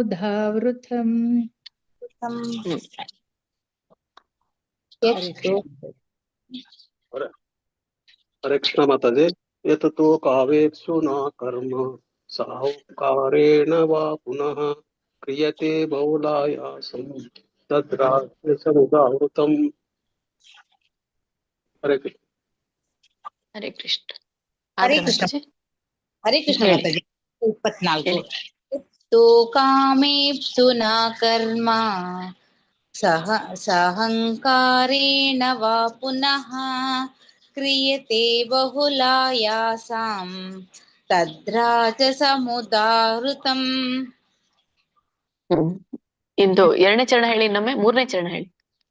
क्रियते बहुलायासं ಕ್ರಿಯತೆ ಕ್ರಿಯತೆ ಬಹುಲಾಯಾಸಂ. ತೇ ದೀರ್ಘ ಇದ್ದಾಗ ಎಳಿಬೇಕು. क्रियते बहुलायासं. ಸರಿ ಬಂದು ಧನ್ಯವಾದಗಳು. ಮುಂದಿನ ಶ್ಲೋಕಕ್ಕೆ ಹೋಗೋಣ. ಇವತ್ತಿನ ಒಂದು ಕೊನೆಯ ಶ್ಲೋಕ ಶ್ರೀಮದ್ ಭಗವದ್ಗೀತೆ ಅಧ್ಯಾಯ 18ರ 25ನೇ ಶ್ಲೋಕ. ಅನುಬಂಧಂ ಕ್ಷಯಂ ಹಿಂಸಾಂ ಅನಪೇಕ್ಷ ಚ ಪೌರುಷಂ ಮೋಹಾದಾರಭ್ಯತೆ ಕರ್ಮ ಯತ್ತತ್ತಾಮಸಮುಚ್ಯತೆ. ಇನ್ನೊಮ್ಮೆ ಹೇಳ್ತೇನೆ ಶ್ಲೋಕ. ಅನುಬಂಧಂ ಕ್ಷಯಂ ಹಿಂಸಾಂ, ಹಿಂಸಾಂ ಬರ್ಬೇಕು, ಹಿಂಸಾಂ. ಅನುಬಂಧಂ ಕ್ಷಯಂ ಹಿಂಸಾಂ ಅನಪೇಕ್ಷ ಚ ಪೌರುಷಂ ಮೋಹಾಧಾರಭ್ಯತೆ ಕರ್ಮ ಯತ್ತತ್ತಾಮಸಮುಚ್ಯತೆ. ಉಚ್ಚಾರಣೆ ಅನುಬಂಧಂ. ಬಂಧಂ ನೋಡಿ, ಬಕ್ಕೆ ಮುಂದೆ ಅನುಸ್ವಾರ ಇದೆ. ಅದು ಯಾವ ಅನುನಾಸಿಕ ಬರುತ್ತೆ? ಅನುನಾಸಿಕ ಅಂದ್ರೆ ನಾಸಿಕದಿಂದ ಹೇಳುವಂಥದ್ದು. ತ ಮುಂದೆ ಯಾವ್ದು ಪದ ಇದೆ? ದ ಇದೆ. ತತ್ತದನ್ನ ದ ತತದನ್ನ ದ ನ ಬರುತ್ತೆ. ಸೊ ಹಾಗೆ ಬಂಧಂ ನ ಹೇಳ್ಬೇಕು ನೋಡಿ ಇಲ್ಲಿ. ಅನುಬಂಧಂ ಬನ್ ಬನ್ ನ ಕೇಳಿಸ್ತಾ ಇಲ್ಲ? ಬಂಧಂ. ಕ್ಷಯಂ ಕ್ಷಯಂ ಹಿಂಸಾಂ ಹಿಂಸಾಂ. ಇಲ್ಲಿ ಹಿಂಸಾಂ ಹಿಂಸಾಂ ಅಂತ ಬರುತ್ತೆ. ಸೊ ಅಂದ್ರೆ ಎರಲವ ವ ಅನ್ನೋದು ಅನುನಾಸಿಕ ಅಲ್ಲಿ. ಹಿಂಸಾಂ. ಅನುಬಂಧಂ ಕ್ಷಯಂ ಹಿಂಸಾಂ ಅನಪೇಕ್ಷ ಚ ಪೌರುಷಂ. ಅನಪೇಕ್ಷ ನೋಡಿ, ಕಕೆ ಶವತ್ತು ಯವತ್ತು ಪೇಕ್ಷ ಚ ಪೌರುಷಂ. ಶ ಮತ್ತೆ ಮೂರ್ಧನಿ ಶ ಇದೆ. ಪೌರುಷಂ ಮಕ್ಕೆ ವ್ಯಂಜನ. ಮೋಹಾದಾರಭ್ಯತೆ ಮೋ ದೀರ್ಘ ಮೋಹಾದಾರಭ್ಯತೆ ಕರ್ಮ. ಹಾ ದೀರ್ಘ ದಾ ದೀರ್ಘ ದೊಡ್ಡ ಭ ಮಹಾಪ್ರಾಣ, ಭ ಮಹಾಪ್ರಾಣ ಇದೆ, ತಕ್ಕೆ ದೀರ್ಘ ಇದೆ. ಮೋಹಾದಾರಭ್ಯತೆ ಕರ್ಮ ಯತ್ತತ್. ತಕ್ಕೆ ತ ವ್ಯಂಜನ ಬಂದಾಗೆ, ತಕ್ಕೆ ತವತ್ ಬಂದಾಗ ಹೇಳ್ಬೇಕು ಯತ್ತತ್ ತಾಮಸ ಮುಚ್ಚತೆ. ಇಲ್ಲಿ ನೋಡಿ ಮತ್ತೆ ಎತ್ತತ್ತಾಮಸ ಎತ್ತತ್ತಾಮಸ ಕೂಡಿನೇ ಹೇಳ್ಬೇಕೆಲ್ಲಾನು ಕೂಡ. ಯಾಕಂದ್ರೆ ನೋಡಿ ತಕ್ಕೆ ವ್ಯಂಜನ ಮತ್ತೆ ತಕ್ಕೆ ವ್ಯಂಜನ ಇದೆ ಮುಂದೆ ಈ ತತ್ಗೆ. ಹಾಗಾಗಿ ಎಲ್ಲಾನು ಒತ್ತಕ್ಷರ ಬಂದಾಗ ಹೇಳ್ಬೇಕು ಎತ್ತತ್ತಾಮಸ ಮುಚ್ಚತೆ. ಮತ್ತೆ ಯತ್ ತತ್ ಅಂತ ಹೇಳಿ ಗ್ಯಾಪ್ ಬಿಟ್ಟು ತಾಮಸ ಮುಚ್ಚತೆ ಹೇಳ್ಬೇಡಿ. ಎತ್ತತ್ತಾಮಸ ಮುಚ್ಚತೆ. ಸರಿ, ಇದ್ರ ಒಂದು ಅರ್ಥನ ತಿಳ್ಕೊಳ್ಳೋಣ. ಅನುಬಂಧಂ. ಅನುಬಂಧಂ ಅಂತಂದ್ರೆ ಇದು ಒಂದು ಪರಿಣಾಮವನ್ನಕ್ಕೆ ಹೇಳುವಂಥದ್ದು. ಅನುಬಂಧ ಅಂತ ನಾವು ಸಾಮಾನ್ಯವಾಗಿ ಒಂದು ಬಂಧನ ಅಂತ ಹೇಳ್ತೇವೆ. ಭವಿಷ್ಯದ ಬಂಧನ ಅಂತ ಹೇಳಿ ಕರೀತಾರೆ. ಭವಿಷ್ಯದ ಬಂಧನಕ್ಕೆ ಏನ್ ಹೇಳ್ತೇವೆ ನಾವು? ಬಂಧನ ಯಾಕಾಗತ್ತೆ? ಯಾಕಂದ್ರೆ ಪರಿಣಾಮ ಬೀರುತ್ತಲ್ಲ, ಅದಕ್ಕಾಗಿ ಅದು ಬಂಧನಕ್ಕೊಳಗಾಗುತ್ತೆ. ಅದಕ್ಕಾಗಿ ಇದಕ್ಕೆ ಪರಿಣಾಮದ ಬಂಧನ ಅಂತ ಕರೀತಾರೆ. ಅನುಬಂಧಂ ಕ್ಷಯಂ ಹಿಂಸಾಂ. ಹಿಂಸಾಂ ಹಿಂಸಾಂ ವ ಬರುತ್ತಲ್ಲಿ ಹಿಂಸಾಂ. ಕ್ಷಯಂ ಅಂತಂದ್ರೆ ನಷ್ಟವನ್ನು, ಹಿಂಸಾಂ ಅಂದ್ರೆ ಹಿಂಸೆಯನ್ನು. ಅನಪೇಕ್ಷ ಚ ಪೌರುಷಂ. ಅನಪೇಕ್ಷ ಅಂತ ಇಲ್ಲಿ ಹೇಳ್ತಾ ಇರುವಂತದ್ದು ಪರಿಗಣಿಸದೇ ಇರೋದಕ್ಕೆ ಹೇಳ್ತಾರೆ ಅನಪೇಕ್ಷ. ಇದು ಈ ಪರಿಣಾಮ ಇದು ಅಂತ ಭಾವಿಸದೆ, ಪರಿಗಣಿಸದೆ. ಚ ಪೌರುಷಂ ಚ ಅಂದ್ರೆ ಮತ್ತು ಅದು ತನ್ನ ಸಾಮರ್ಥ್ಯವನ್ನ. ಮೋಹಾತ್ ಆರಭ್ಯತೆ ಇದನ್ನು ಬಿಡಿಸಿದಾಗ ಮೋಹಾದ್ ಆರಭ್ಯತೆ ಬಿಡಿಸಿದಾಗ ಮೋಹಾತ್ ಆರಭ್ಯತೆ ಅಂತ ಕರೀತಾರೆ. ನೀವು ಕೂಡಿ ಹೇಳಿ ಮೋಹಾದ್ ಆರಭ್ಯತೆ. ಮೋಹಾತ್ ಆರಭ್ಯತೆ ಅಂದ್ರೆ ಮೋಹದಿಂದ ಪ್ರಾರಂಭಿಸಲ್ಪಡುವ ಕರ್ಮ. ಯತ್ತತ್ ತಾಮಸ ಮುಚ್ಚತೆ. ಸೊ ಯಾವುದು ಅದು ತಾಮಸಿಕ ಎಂದು ಕರೆಯಲ್ಪಡುತ್ತದೆ, ಉಚ್ಚತೆ ಕರೆಯಲ್ಪಡುತ್ತದೆ. ಸೊ ಏನ್ ಅರ್ಥ ಕೊಡುತ್ತೆ ಅಂದ್ರೆ ಇದು ಅನುಬಂಧಂ ಕ್ಷಯಂ ಹಿಂಸಾಂ ಅನಪೇಕ್ಷ ಅಂದ್ರೆ ಭವಿಷ್ಯದ ಪರಿಣಾಮ, ನಷ್ಟ ಮತ್ತೆ ಹಿಂಸೆಯನ್ನ ಪರಿಗಣಿಸದೆ ಅಂತ. ಇದು ಫಸ್ಟ್ ಮತ್ತೆ 2ನೇ ಚರಣ ಹೇಳುತ್ತೆ. 3ನೇ ಚರಣ ಮೋಹಾದಾರಭ್ಯತೆ ಕರ್ಮ. ಮೋಹದಿಂದ ಆರಂಭಿಸುವಂತಹ ಕರ್ಮ ತತ್ತಾಮಸ ತತ್ತಾಮಸ ಉಚ್ಯತೆ ಅದು ತಾಮಸಿಕ ಕರ್ಮವೆಂದು ಹೇಳಲ್ಪಡುತ್ತದೆ ಅಂತ. ಒಟ್ಟಾರೆ ಅರ್ಥ ಏನ್ ಕೊಡುತ್ತೆ 4 ಚರಣ ಅಂದ್ರೆ ಭವಿಷ್ಯದ ಪರಿಣಾಮ, ನಷ್ಟ, ಮತ್ತೆ ಹಿಂಸೆ, ಓಕೆ, ಮತ್ತೆ ಈ ತನ್ನ ಒಂದು ಸಾಮರ್ಥ್ಯವನ್ನ ಲಕ್ಷಿಸದೆ ಅಥವಾ ಪರಿಗಣಿಸದೆ ಏನು ಮೋಹದಿಂದ ಏನು ಮೋಹದಿಂದ ಒಬ್ಬ ವ್ಯಕ್ತಿ ಕರ್ಮವನ್ನ ಪ್ರಾರಂಭ ಮಾಡ್ತಾನೋ ಅಂತ ಒಂದು ಕರ್ಮವನ್ನ ತಾಮಸಿಕ ಕರ್ಮ ಅಂತ ಹೇಳಿ ಕರೀತದೆ. ಒಟ್ಟಾರೆ ಏನ್ ಹೇಳುತ್ತಂದ್ರೆ ಅವನು ಮಾಯೆಗೆ ವಶನಾಗಿರ್ತಾನೆ. ಇಲ್ಲಿ ಎಲ್ಲಾನು ಕೂಡ ನಷ್ಟ, ಹಿಂಸೆ ಅಂದ್ರೆ ಅಧರ್ಮ ಕಾರ್ಯ ಅಂತ ಕರೀತೇವೆ. ಧರ್ಮ ಗ್ರಂಥಗಳಲ್ಲಿ ಇವೇನು ಅಧರ್ಮಗಳಂತ ಹೇಳಿರೋದೆಯೋ, ಧರ್ಮದಲ್ಲಿ ಇಲ್ಲದೆ ಇರುವಂತಹ ಕಾರ್ಯಗಳು ಅಥವಾ ಧರ್ಮವನ್ನ ಅಲಕ್ಷಿಸಿ ಮಾಡುವಂತಹ ಕಾರ್ಯಗಳು, ಮತ್ತೆ ಮುಂದೆ ನನಗೆ ಅದು ಬಂಧನ ಉಂಟು ಮಾಡುತ್ತೆ. ಸೊ ಏನು ನಾನು ತಪ್ಪಾದ ಕರ್ಮವನ್ನ ಮಾಡಿದ್ರೆ ಅದು ನನಗೆ ಒಂದು ಬಂಧನಕ್ಕೀಡು ಮಾಡುತ್ತೆ. ಯಾವ ಬಂಧನ ಇರುತ್ತೆ? ಪಾಪ, ಕರ್ಮ ಅನ್ನುವಂಥ ಬಂಧನ. ಇವೇ ನಮ್ಮ ಬಂಧನಗಳು. ಪಾಪ ಪುಣ್ಯ, ಪುಣ್ಯನು ಬಂಧನ, ಪಾಪನು ಬಂಧನ. ಸೊ ಇಂಥ ಒಂದು ಕಾರ್ಯಗಳನ್ನ ಮಾಡುವಂಥದ್ದು. ಮತ್ತೆ ತನ್ನಲ್ಲಿರುವಂತಹ ಒಂದು ಸಾಮರ್ಥ್ಯವನ್ನ ಅವನು ಪರಿಗಣಿಸೋದಿಲ್ಲ. ಯಾವ ಸಾಮರ್ಥ್ಯ? ತನ್ನೊಳಗಿರುವಂತಹ ಆತ್ಮದ ಸಾಮರ್ಥ್ಯ. ಅದನ್ನ ನಾವು ನೋಡದೇ ಇಲ್ಲ. ದೇಹಕ್ಕೆ ಇರುವಂತಹ ಸಾಮರ್ಥ್ಯವನ್ನ ಮಾತ್ರ ನೋಡ್ತಾನೆ. ಸೊ ಹಾಗಾಗಿ ಅವನು ಮೋಹಕ್ಕೊಳಗಾಗಿರ್ತಾನೆ. ಮೋಹದಿಂದ ಏನ್ ಮಾಡ್ತಾನೆ? ಭ್ರಾಂತಿಗೊಳಗಾಗಿ ತನ್ನ ಒಂದು ಬೇಕಾದಂತ ತನ್ನ ಗುಣಕ್ಕೆ ತಕ್ಕ ಹಾಗೆ ಕಾರ್ಯವನ್ನ ಮಾಡಿ ಪ್ರಾರಂಭ ಮಾಡ್ತಾನೆ. ಸೊ ಅಂತ ಒಂದು ಕಾರ್ಯ ತಾಮಸಿಕ ಕಾರ್ಯ ಅಂತ ಹೇಳ್ತಾರೆ. ಕಂಟಿನ್ಯೂ ಮಾಡಿ ಮಾತಾಜಿ. ಓಕೆ ಮಾತಾಜಿ, ಹರೇ ಕೃಷ್ಣ. ಅಣಿಕಕ್ಕೆ ಮಾತಾಜಿ ಲಾಸ್ಟಾ? ಲಾಸ್ಟ್ ಮಾಡ್ಬಿಡಿ ಮಾತಾಜಿ, ಇನ್ನು 3 ನಿಮಿಷ ಇದೆ.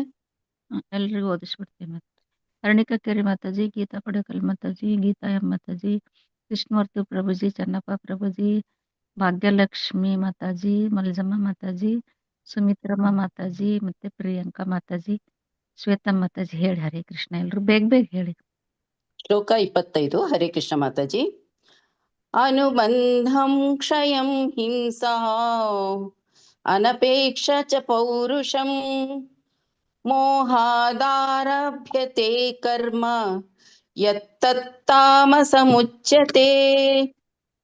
ಹರೇ ಹರೇ ಕೃಷ್ಣ ಮಾತಾಜಿ, ಧನ್ಯವಾದಗಳು. ಅನುಬಂಧಂ ಕ್ಷಯಂ ಹಿಂಸಾಂ ಅನಪೇಕ್ಷ ಚ ಪೌರುಷಂ ಮೋಹಾದಾರಭ್ಯತೆ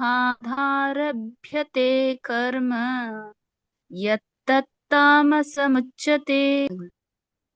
ಶ್ಲೋಕ 25. ಅನುಬಂಧಂ ಕ್ಷಯಂ ಹಿಂಸಾಂ ಅನಪೇಕ್ಷ ಚ ಪೌರುಷಂ ಮೋಹಾದಾರಭ್ಯತೆ ಕರ್ಮ ಯತ್ತತ್ತಾಮಸಮುಚ್ಯತೆ. ಹರೇ ಕೃಷ್ಣ ಮಾತಾಜಿ. ಮಹಾಪ್ರಾಣ ಮಾಡಿ ಮಾತಾಜಿ. ಯಾವುದು? ಅನುಬಂಧಂ ಅನುಬಂಧಂ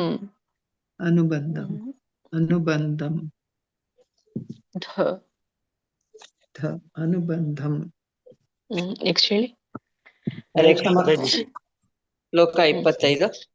ಅನುಬಂಧಂ ಕ್ಷಯಂ ಹಿಂಸಾಂ ಅನಪೇಕ್ಷ ಚ ಪೌರುಷಂ ಮೋಹಾದಾರಭ್ಯತೆ ಕರ್ಮ ಯತ್ತತ್ತಾಮಸಮುಚ್ಯತೆ. ಹರೇ ಕೃಷ್ಣ. ಶ್ಲೋಕ 25. ಅನುಬಂಧಂ ಕ್ಷಯಂ ಹಿಂಸಾಂ ಅನಪೇಕ್ಷ ಚ ಪೌರುಷಂ ಮೋಹಾದಾರಭ್ಯತೆ ಕರ್ಮ ಯತ್ತತ್ತಾಮಸಮುಚ್ಯತೆ. ಹರೇ ಕೃಷ್ಣ. ಸರಿ ಇದೆ ಪ್ರಭುಜಿ. ಇದು ಮಹಾಪ್ರಾಣಗಳಿದೆಯಲ್ಲ, ಮೋಹಾದಾರಭ್ಯತೆ ಕರ್ಮ, ಮತ್ತೆ ಅನುಬಂಧಂ ಧಂ, ಮತ್ತೆ ಉಳಿದಿದ್ದು ಶ, ಮೂರ್ಧನಿ ಶ. ಇವನ ಸ್ವಲ್ಪ ಕಡೆಗೆ ಗಮನಿಸಿ, ಉಳಿದಿದ್ದೆಲ್ಲ ಸರಿ ಇದೆ ಪ್ರಭುಜಿ. ಹರೇ ಕೃಷ್ಣ. ಹರೇ ಕೃಷ್ಣ ಮಾತಾಜಿ. ಶ್ಲೋಕ 25 ಓದ್ತೇನೆ. ಅನುಬಂಧಂ ಕ್ಷಯಂ ಹಿಂಸಾಂ ಅನಪೇಕ್ಷ ಚ ಪೌರುಷಂ ಮೋಹಾದಾರಭ್ಯತೆ ಕರ್ಮ ಯತ್ತತ್ತಾಮಸಮುಚ್ಯತೆ. ಹರೇ ಕೃಷ್ಣ ಮಾತಾಜಿ. ಸೇಮ್ ಪ್ರಭುಜಿ. ಮಹಾಪ್ರಾಣಗಳನ್ನ ಗಮನಿಸಿ ಪ್ರಭುಜಿ. ಒಂದೇ ಯಾಕಂದ್ರೆ ಉಚ್ಚಾರಣೆ ಅಂದ್ರೇನೆ ಏರುಪೇರು. ಏರೋದ್ ಯಾವಾಗ, ಎಳಿಯೋದ್ ಯಾವಾಗ, ಜಗ್ಗೋದ್ ಯಾವಾಗ, ಹ್ರಸ್ವ ದೀರ್ಘ ಇವೆ. ಅದು ಒಂದೇ ತರ ಹೇಳ್ಬಿಟ್ರೆ ಉಚ್ಚಾರಣೆ ಸ್ವಲ್ಪ ಇದಾಗತ್ತೆ ಪ್ರಭುಜಿ. ಅದನ್ನ ಗಮನಿಸಿ, ಉಳಿದಿದ್ದೆಲ್ಲ ಸರಿ ಇದೆ ನಿಮ್ದು ಕೂಡ. ಶ್ಲೋಕ 25. ಅನುಬಂಧಂ ಕ್ಷಯಂ ಹಿಂಸಾ ಅನಪೇಕ್ಷ ಚ ಪೌರಸಂ ಮೋಹಾದಾರಭ್ಯತೆ ಕರ್ಮ ಯತ್ತತ್ತಾಮಸಮುಚ್ಯತೆ. ಇದು ಮಾತಾಜಿ ಎಲ್ಲಿ ತಪ್ಪಾಯ್ತು? ಇಲ್ಲ ಸರಿ ಬಂತು. ಅದೇ ಮೂರ್ಧನೇಶ ಮತ್ತೆ ಜೊತೆಗೆ ಎಲ್ಲಿ ಇದಿದೆಯಲ್ಲ ಮಾತಾಜಿ ಮಹಾಪ್ರಾಣಗಳು ಅಷ್ಟೇ, ಉಳಿದಿದ್ದು ಸರಿ ಬಂದಿದೆ. ಈಗ ತುಂಬಾನೇ ಬದಲಾವಣೆ ಆಗಿದೆ ಮಾತಾಜಿ ನಿಮ್ದು. ಅದೇ ಪ್ರಾಕ್ಟೀಸ್ ಮಾಡ್ತಿದ್ದೀನಿ ಮತ್ತೆ. ಅಷ್ಟು ಸಾಕು. ನಾನು ನೀವೇ ಎಲ್ಲ ಸುಧಾರಿಸ್ಕೊಳ್ತಾ ಇದೀರಾ. ನಾನು 12ನೇ ಅಧ್ಯಾಯಕ್ಕೆ ಬಂದಿದ್ದು ಮಾತಾಜಿ. ಆದ್ರೂ ಕೂಡ ಬದಲಾವಣೆ ಆಗಿದೆ ಮಾತಾಜಿ ನಿಮ್ಮಲ್ಲಿ. ನೀವೇ ತಿದ್ಕೊಂಡ್ ಬಿಡ್ತೀರಾ. ಅದೇ ಅದು ಒಳ್ಳೇದು. ಟ್ರೈ ಮಾಡ್ತೀನಿ ಇನ್ನೂ ಸ್ವಲ್ಪ ಹೆಚ್ಚಾಗಿ. ಹರೇ ಕೃಷ್ಣ. ಶ್ಲೋಕ 25. ಅನುಬಂಧಂ ಕ್ಷಯಂ ಹಿಂಸಾಂ ಅನಪೇಕ್ಷ್ಯ ಚ ಪೌರುಷಂ ಮೋಹಾದಾರಭ್ಯತೆ ಕರ್ಮ ಯತ್ತತ್ತಾಮಸಮುಚ್ಯತೆ. ಹರೇ ಕೃಷ್ಣ. ಎಲ್ಲ ಸರಿ ಇದೆ ಮಾತಾಜಿ. ಹಿಂಸಾಂ ಅಂದ್ರಲ್ಲ, ಹಿಂಸಾಂ ಬರಂಗಿಲ್ಲ, ಹಿಂಸಾಂ ಹಿಂಸಾಂ ವ ಬರುತ್ತೆ ಅಲ್ಲಿ ಅನುಸ್ವಾರ. ವ ಅನ್ನೋ ಅನುಸ್ವಾರ ಬರುತ್ತೆ. ಹಿಂಸಾಂ ನಾವೆಲ್ಲಾನು ಅಂತೇವೆ ಹಾಗೆ. ಹಿಂಸಾಂ ಅಂತ ಕಲ್ತಿದ್ದೇವೆ ನಾವೆಲ್ಲ. ಮೊದ್ಲು ಹಾಗೆ ಹೇಳ್ತಿದ್ವಿ. ಹಿಂಸೆ ಹಿಂಸೆ ಅಂತ ಹೇಳ್ತಾರೆ, ಹಾಗೆ ಅದು ಬಂದ್ಬಿಟ್ಟಿದೆ. ಬಟ್ ಹಿಂಸಾಂ ಅದು ವ ಸ ಎರಲವ ಸ ಬರುತ್ತಲ್ಲ, ವ ನೋಡಿ ಅಲ್ಲಿ ವ ಅನ್ನೋದು ಅನುಸ್ವಾರ ಆಗತ್ತೆ, ಅಲ್ಲಿ ಅನುನಾಸಿಕ ಆಗತ್ತೆ. ಹಿಂಸಾಂ ಅಂತ ಬರುತ್ತೆ. ರೂಲ್ಸ್ ನೋಡಿದ್ರೆ ಹಾಗೆ ಬರುತ್ತೆ. ನಾನ್ ಹೇಳ್ತಾ ಇರೋದಲ್ಲ, ಪಾಣಿನಿ ಶಾಸ್ತ್ರ. ಇರ್ಲಿ ತಪ್ಪಂತ ಹೇಳ್ಬಾರ್ದು. ನಾವು ಕಲ್ತ್ಕೊಳ್ಳೋದ್ರಲ್ಲಿ ತಪ್ಪೇನಿಲ್ಲ ಮಾತಾಡಿ. ಹರೇ ಕೃಷ್ಣ. ಧನ್ಯವಾದಗಳು. ಶ್ಲೋಕ 25. ಹರೇ ಕೃಷ್ಣ ಮಾತಾಜಿ. ಅನುಬಂಧಂ ಕ್ಷಯಂ ಹಿಂಸಂ ಅನಪೇಕ್ಷಂ ಚ ಪೌರುಷಂ ಮೋಹದಾರಭ್ಯತೆ ಕರ್ಮ ಯತ್ತತ್ತಾಮಸಮುಚ್ಯತೆ. ಇನ್ನ ಪ್ರಾಕ್ಟೀಸ್ ಮಾಡಿ ಮಾತಾಜಿ. ಸರಿ ಮಾತಾಜಿ, ಬರುತ್ತೆ. ಹರೇ ಕೃಷ್ಣ ಮಾತಾಜಿ. ಸರಿ. ಶ್ಲೋಕ 25. ಅನುಬಂಧಂ ಕ್ಷಯಂ ಹಿಂಸಾಂ ಅನಪೇಕ್ಷೆ ಚ ಪೌರುಷಂ ಮೋಹದಾರಭ್ಯತೆ ಕರ್ಮ ಯತ್ತತ್ತಾಮಸಮುಚ್ಯತೆ. ಹರೇ ಕೃಷ್ಣ ಮಾತಾಜಿ. ಮೂರನೇ ಚರಣ ಹೇಳಿ ಇನ್ನೊಮ್ಮೆ. ಮೂರನೇ ಚರಣ ಹೇಳಿ. ಮೋಹದಾರಭ್ಯತೆ ಕರ್ಮ. ಮೋಹಾದಾರಭ್ಯತೆ. ಮೋಹದಾರಭ್ಯತೆ ನೋಡಿ, ಮೋಹ ಇದೆಯಾ ಇದೆಯಲ್ಲ ಅಲ್ಲಿ. ಮಾತಾಜಿ ಹೇಳಿ. ಮೋಹದಾರಭ್ಯತೆ ಕರ್ಮ. ಮೋಹ ಅಲ್ಲ, ಮೋಹಾದಾರಭ್ಯತೆ. ಮೋಹಾದಾರಭ್ಯತೆ ಕರ್ಮ ಯತ್ತತ್ತಾಮಸಮುಚ್ಯತೆ. ಎತ್ತತ್ ಕೂಡಿಸ್ಬೇಕು. ಯತ್ತತ್ತಾಮಸಮುಚ್ಯತೆ. ಹರೇ ಕೃಷ್ಣ. ಮಹಾಪ್ರಾಣಗಳನ್ನ ಗಮನಿಸಿ ಎಲ್ಲ ಮತ್ತೆ ಪ್ರಾಕ್ಟೀಸ್ ಮಾಡ್ಕೊಳ್ಳಿ. ನೆಕ್ಸ್ಟ್ ಹೇಳಿ. ಆಯ್ತು ಮಾತಾಜಿ. ಹರೇ ಕೃಷ್ಣ. ಇಲ್ರ ಆದ್ರ ಅನ್ಸುತ್ತೆ ಮಾತಾಜಿ. ಸರಿ ಸರಿ ಹೇಳಿ ಬೇಗ ಹೇಳಿ. ಅನುಬಂಧಂ ಕ್ಷಯಂ ಹಿಂಸಾಂ ಅನಪೇಕ್ಷ್ಯ ಚ ಪೌರುಷಂ ಮೋಹದಾರಭ್ಯತೆ ಕರ್ಮ ಯತ್ತತ್ತಾಮಸಮುಚ್ಯತೆ. ಹರೇ ಕೃಷ್ಣ. ಪೌರುಷಂ ಶದಲ್ಲಿ ಮೂರ್ಧನಿ ಶ ಬರುತ್ತೆ ಮಾತಾಜಿ. ಪೌರುಷಂ ಶ ಅಲ್ಲ, ಸ ಶ ಮತ್ತೆ ಶ ಗೊತ್ತಾಗ್ಲಿ. ಮತ್ತೆ ಇದು ಮಹಾಪ್ರಾಣಗಳನ್ನ ಗಮನಿಸಿ. ಉಳಿದಿದ್ದೆಲ್ಲ ಸರಿ ಇದೆ ಮಾತಾಜಿ. ಇನ್ನೊಮ್ಮೆ ಪ್ರಾಕ್ಟೀಸ್ ಮಾಡ್ಕೊಳ್ಳಿ. ಹರೇ ಕೃಷ್ಣ. ಧನ್ಯವಾದಗಳು ಎಲ್ಲಾ ಮಾತಾಜಿ ಪ್ರಭುಜಿಗಳಿಗೆ. ಮಾಡೋಣ. ವಾಂಛಾ ಕಲ್ಪತರುಭ್ಯಶ್ಚ ಕೃಪಾ ಸಿಂಧುಭ್ಯೇವ ಚ ಪತಿತಾನಾಂ ಪಾವನೇಭ್ಯೋ ವೈಷ್ಣವೇಭ್ಯೋ ನಮೋ ನಮಃ. ಅನಂತ ಕೋಟಿ ವೈಷ್ಣವೃಂದಕ್ಕೆ ಜೈ. ಶ್ರೀಲ ಪ್ರಭುಪಾದ್ ಕಿ ಜೈ. ಶ್ರೀಲ ಗುರುದೇವ್ ಕಿ ಜೈ. ಧನ್ಯವಾದಗಳು ಸುಮಂಗಲ ಮಾತಾಜಿ. ಧನ್ಯವಾದಗಳು ಮಾತಾಜಿ. ಹರೇ ಕೃಷ್ಣ. ಧನ್ಯವಾದಗಳು ಮಾತಾಜಿ. ಹರೇ ಕೃಷ್ಣ. ಧನ್ಯವಾದಗಳು ಮಾತಾಜಿ.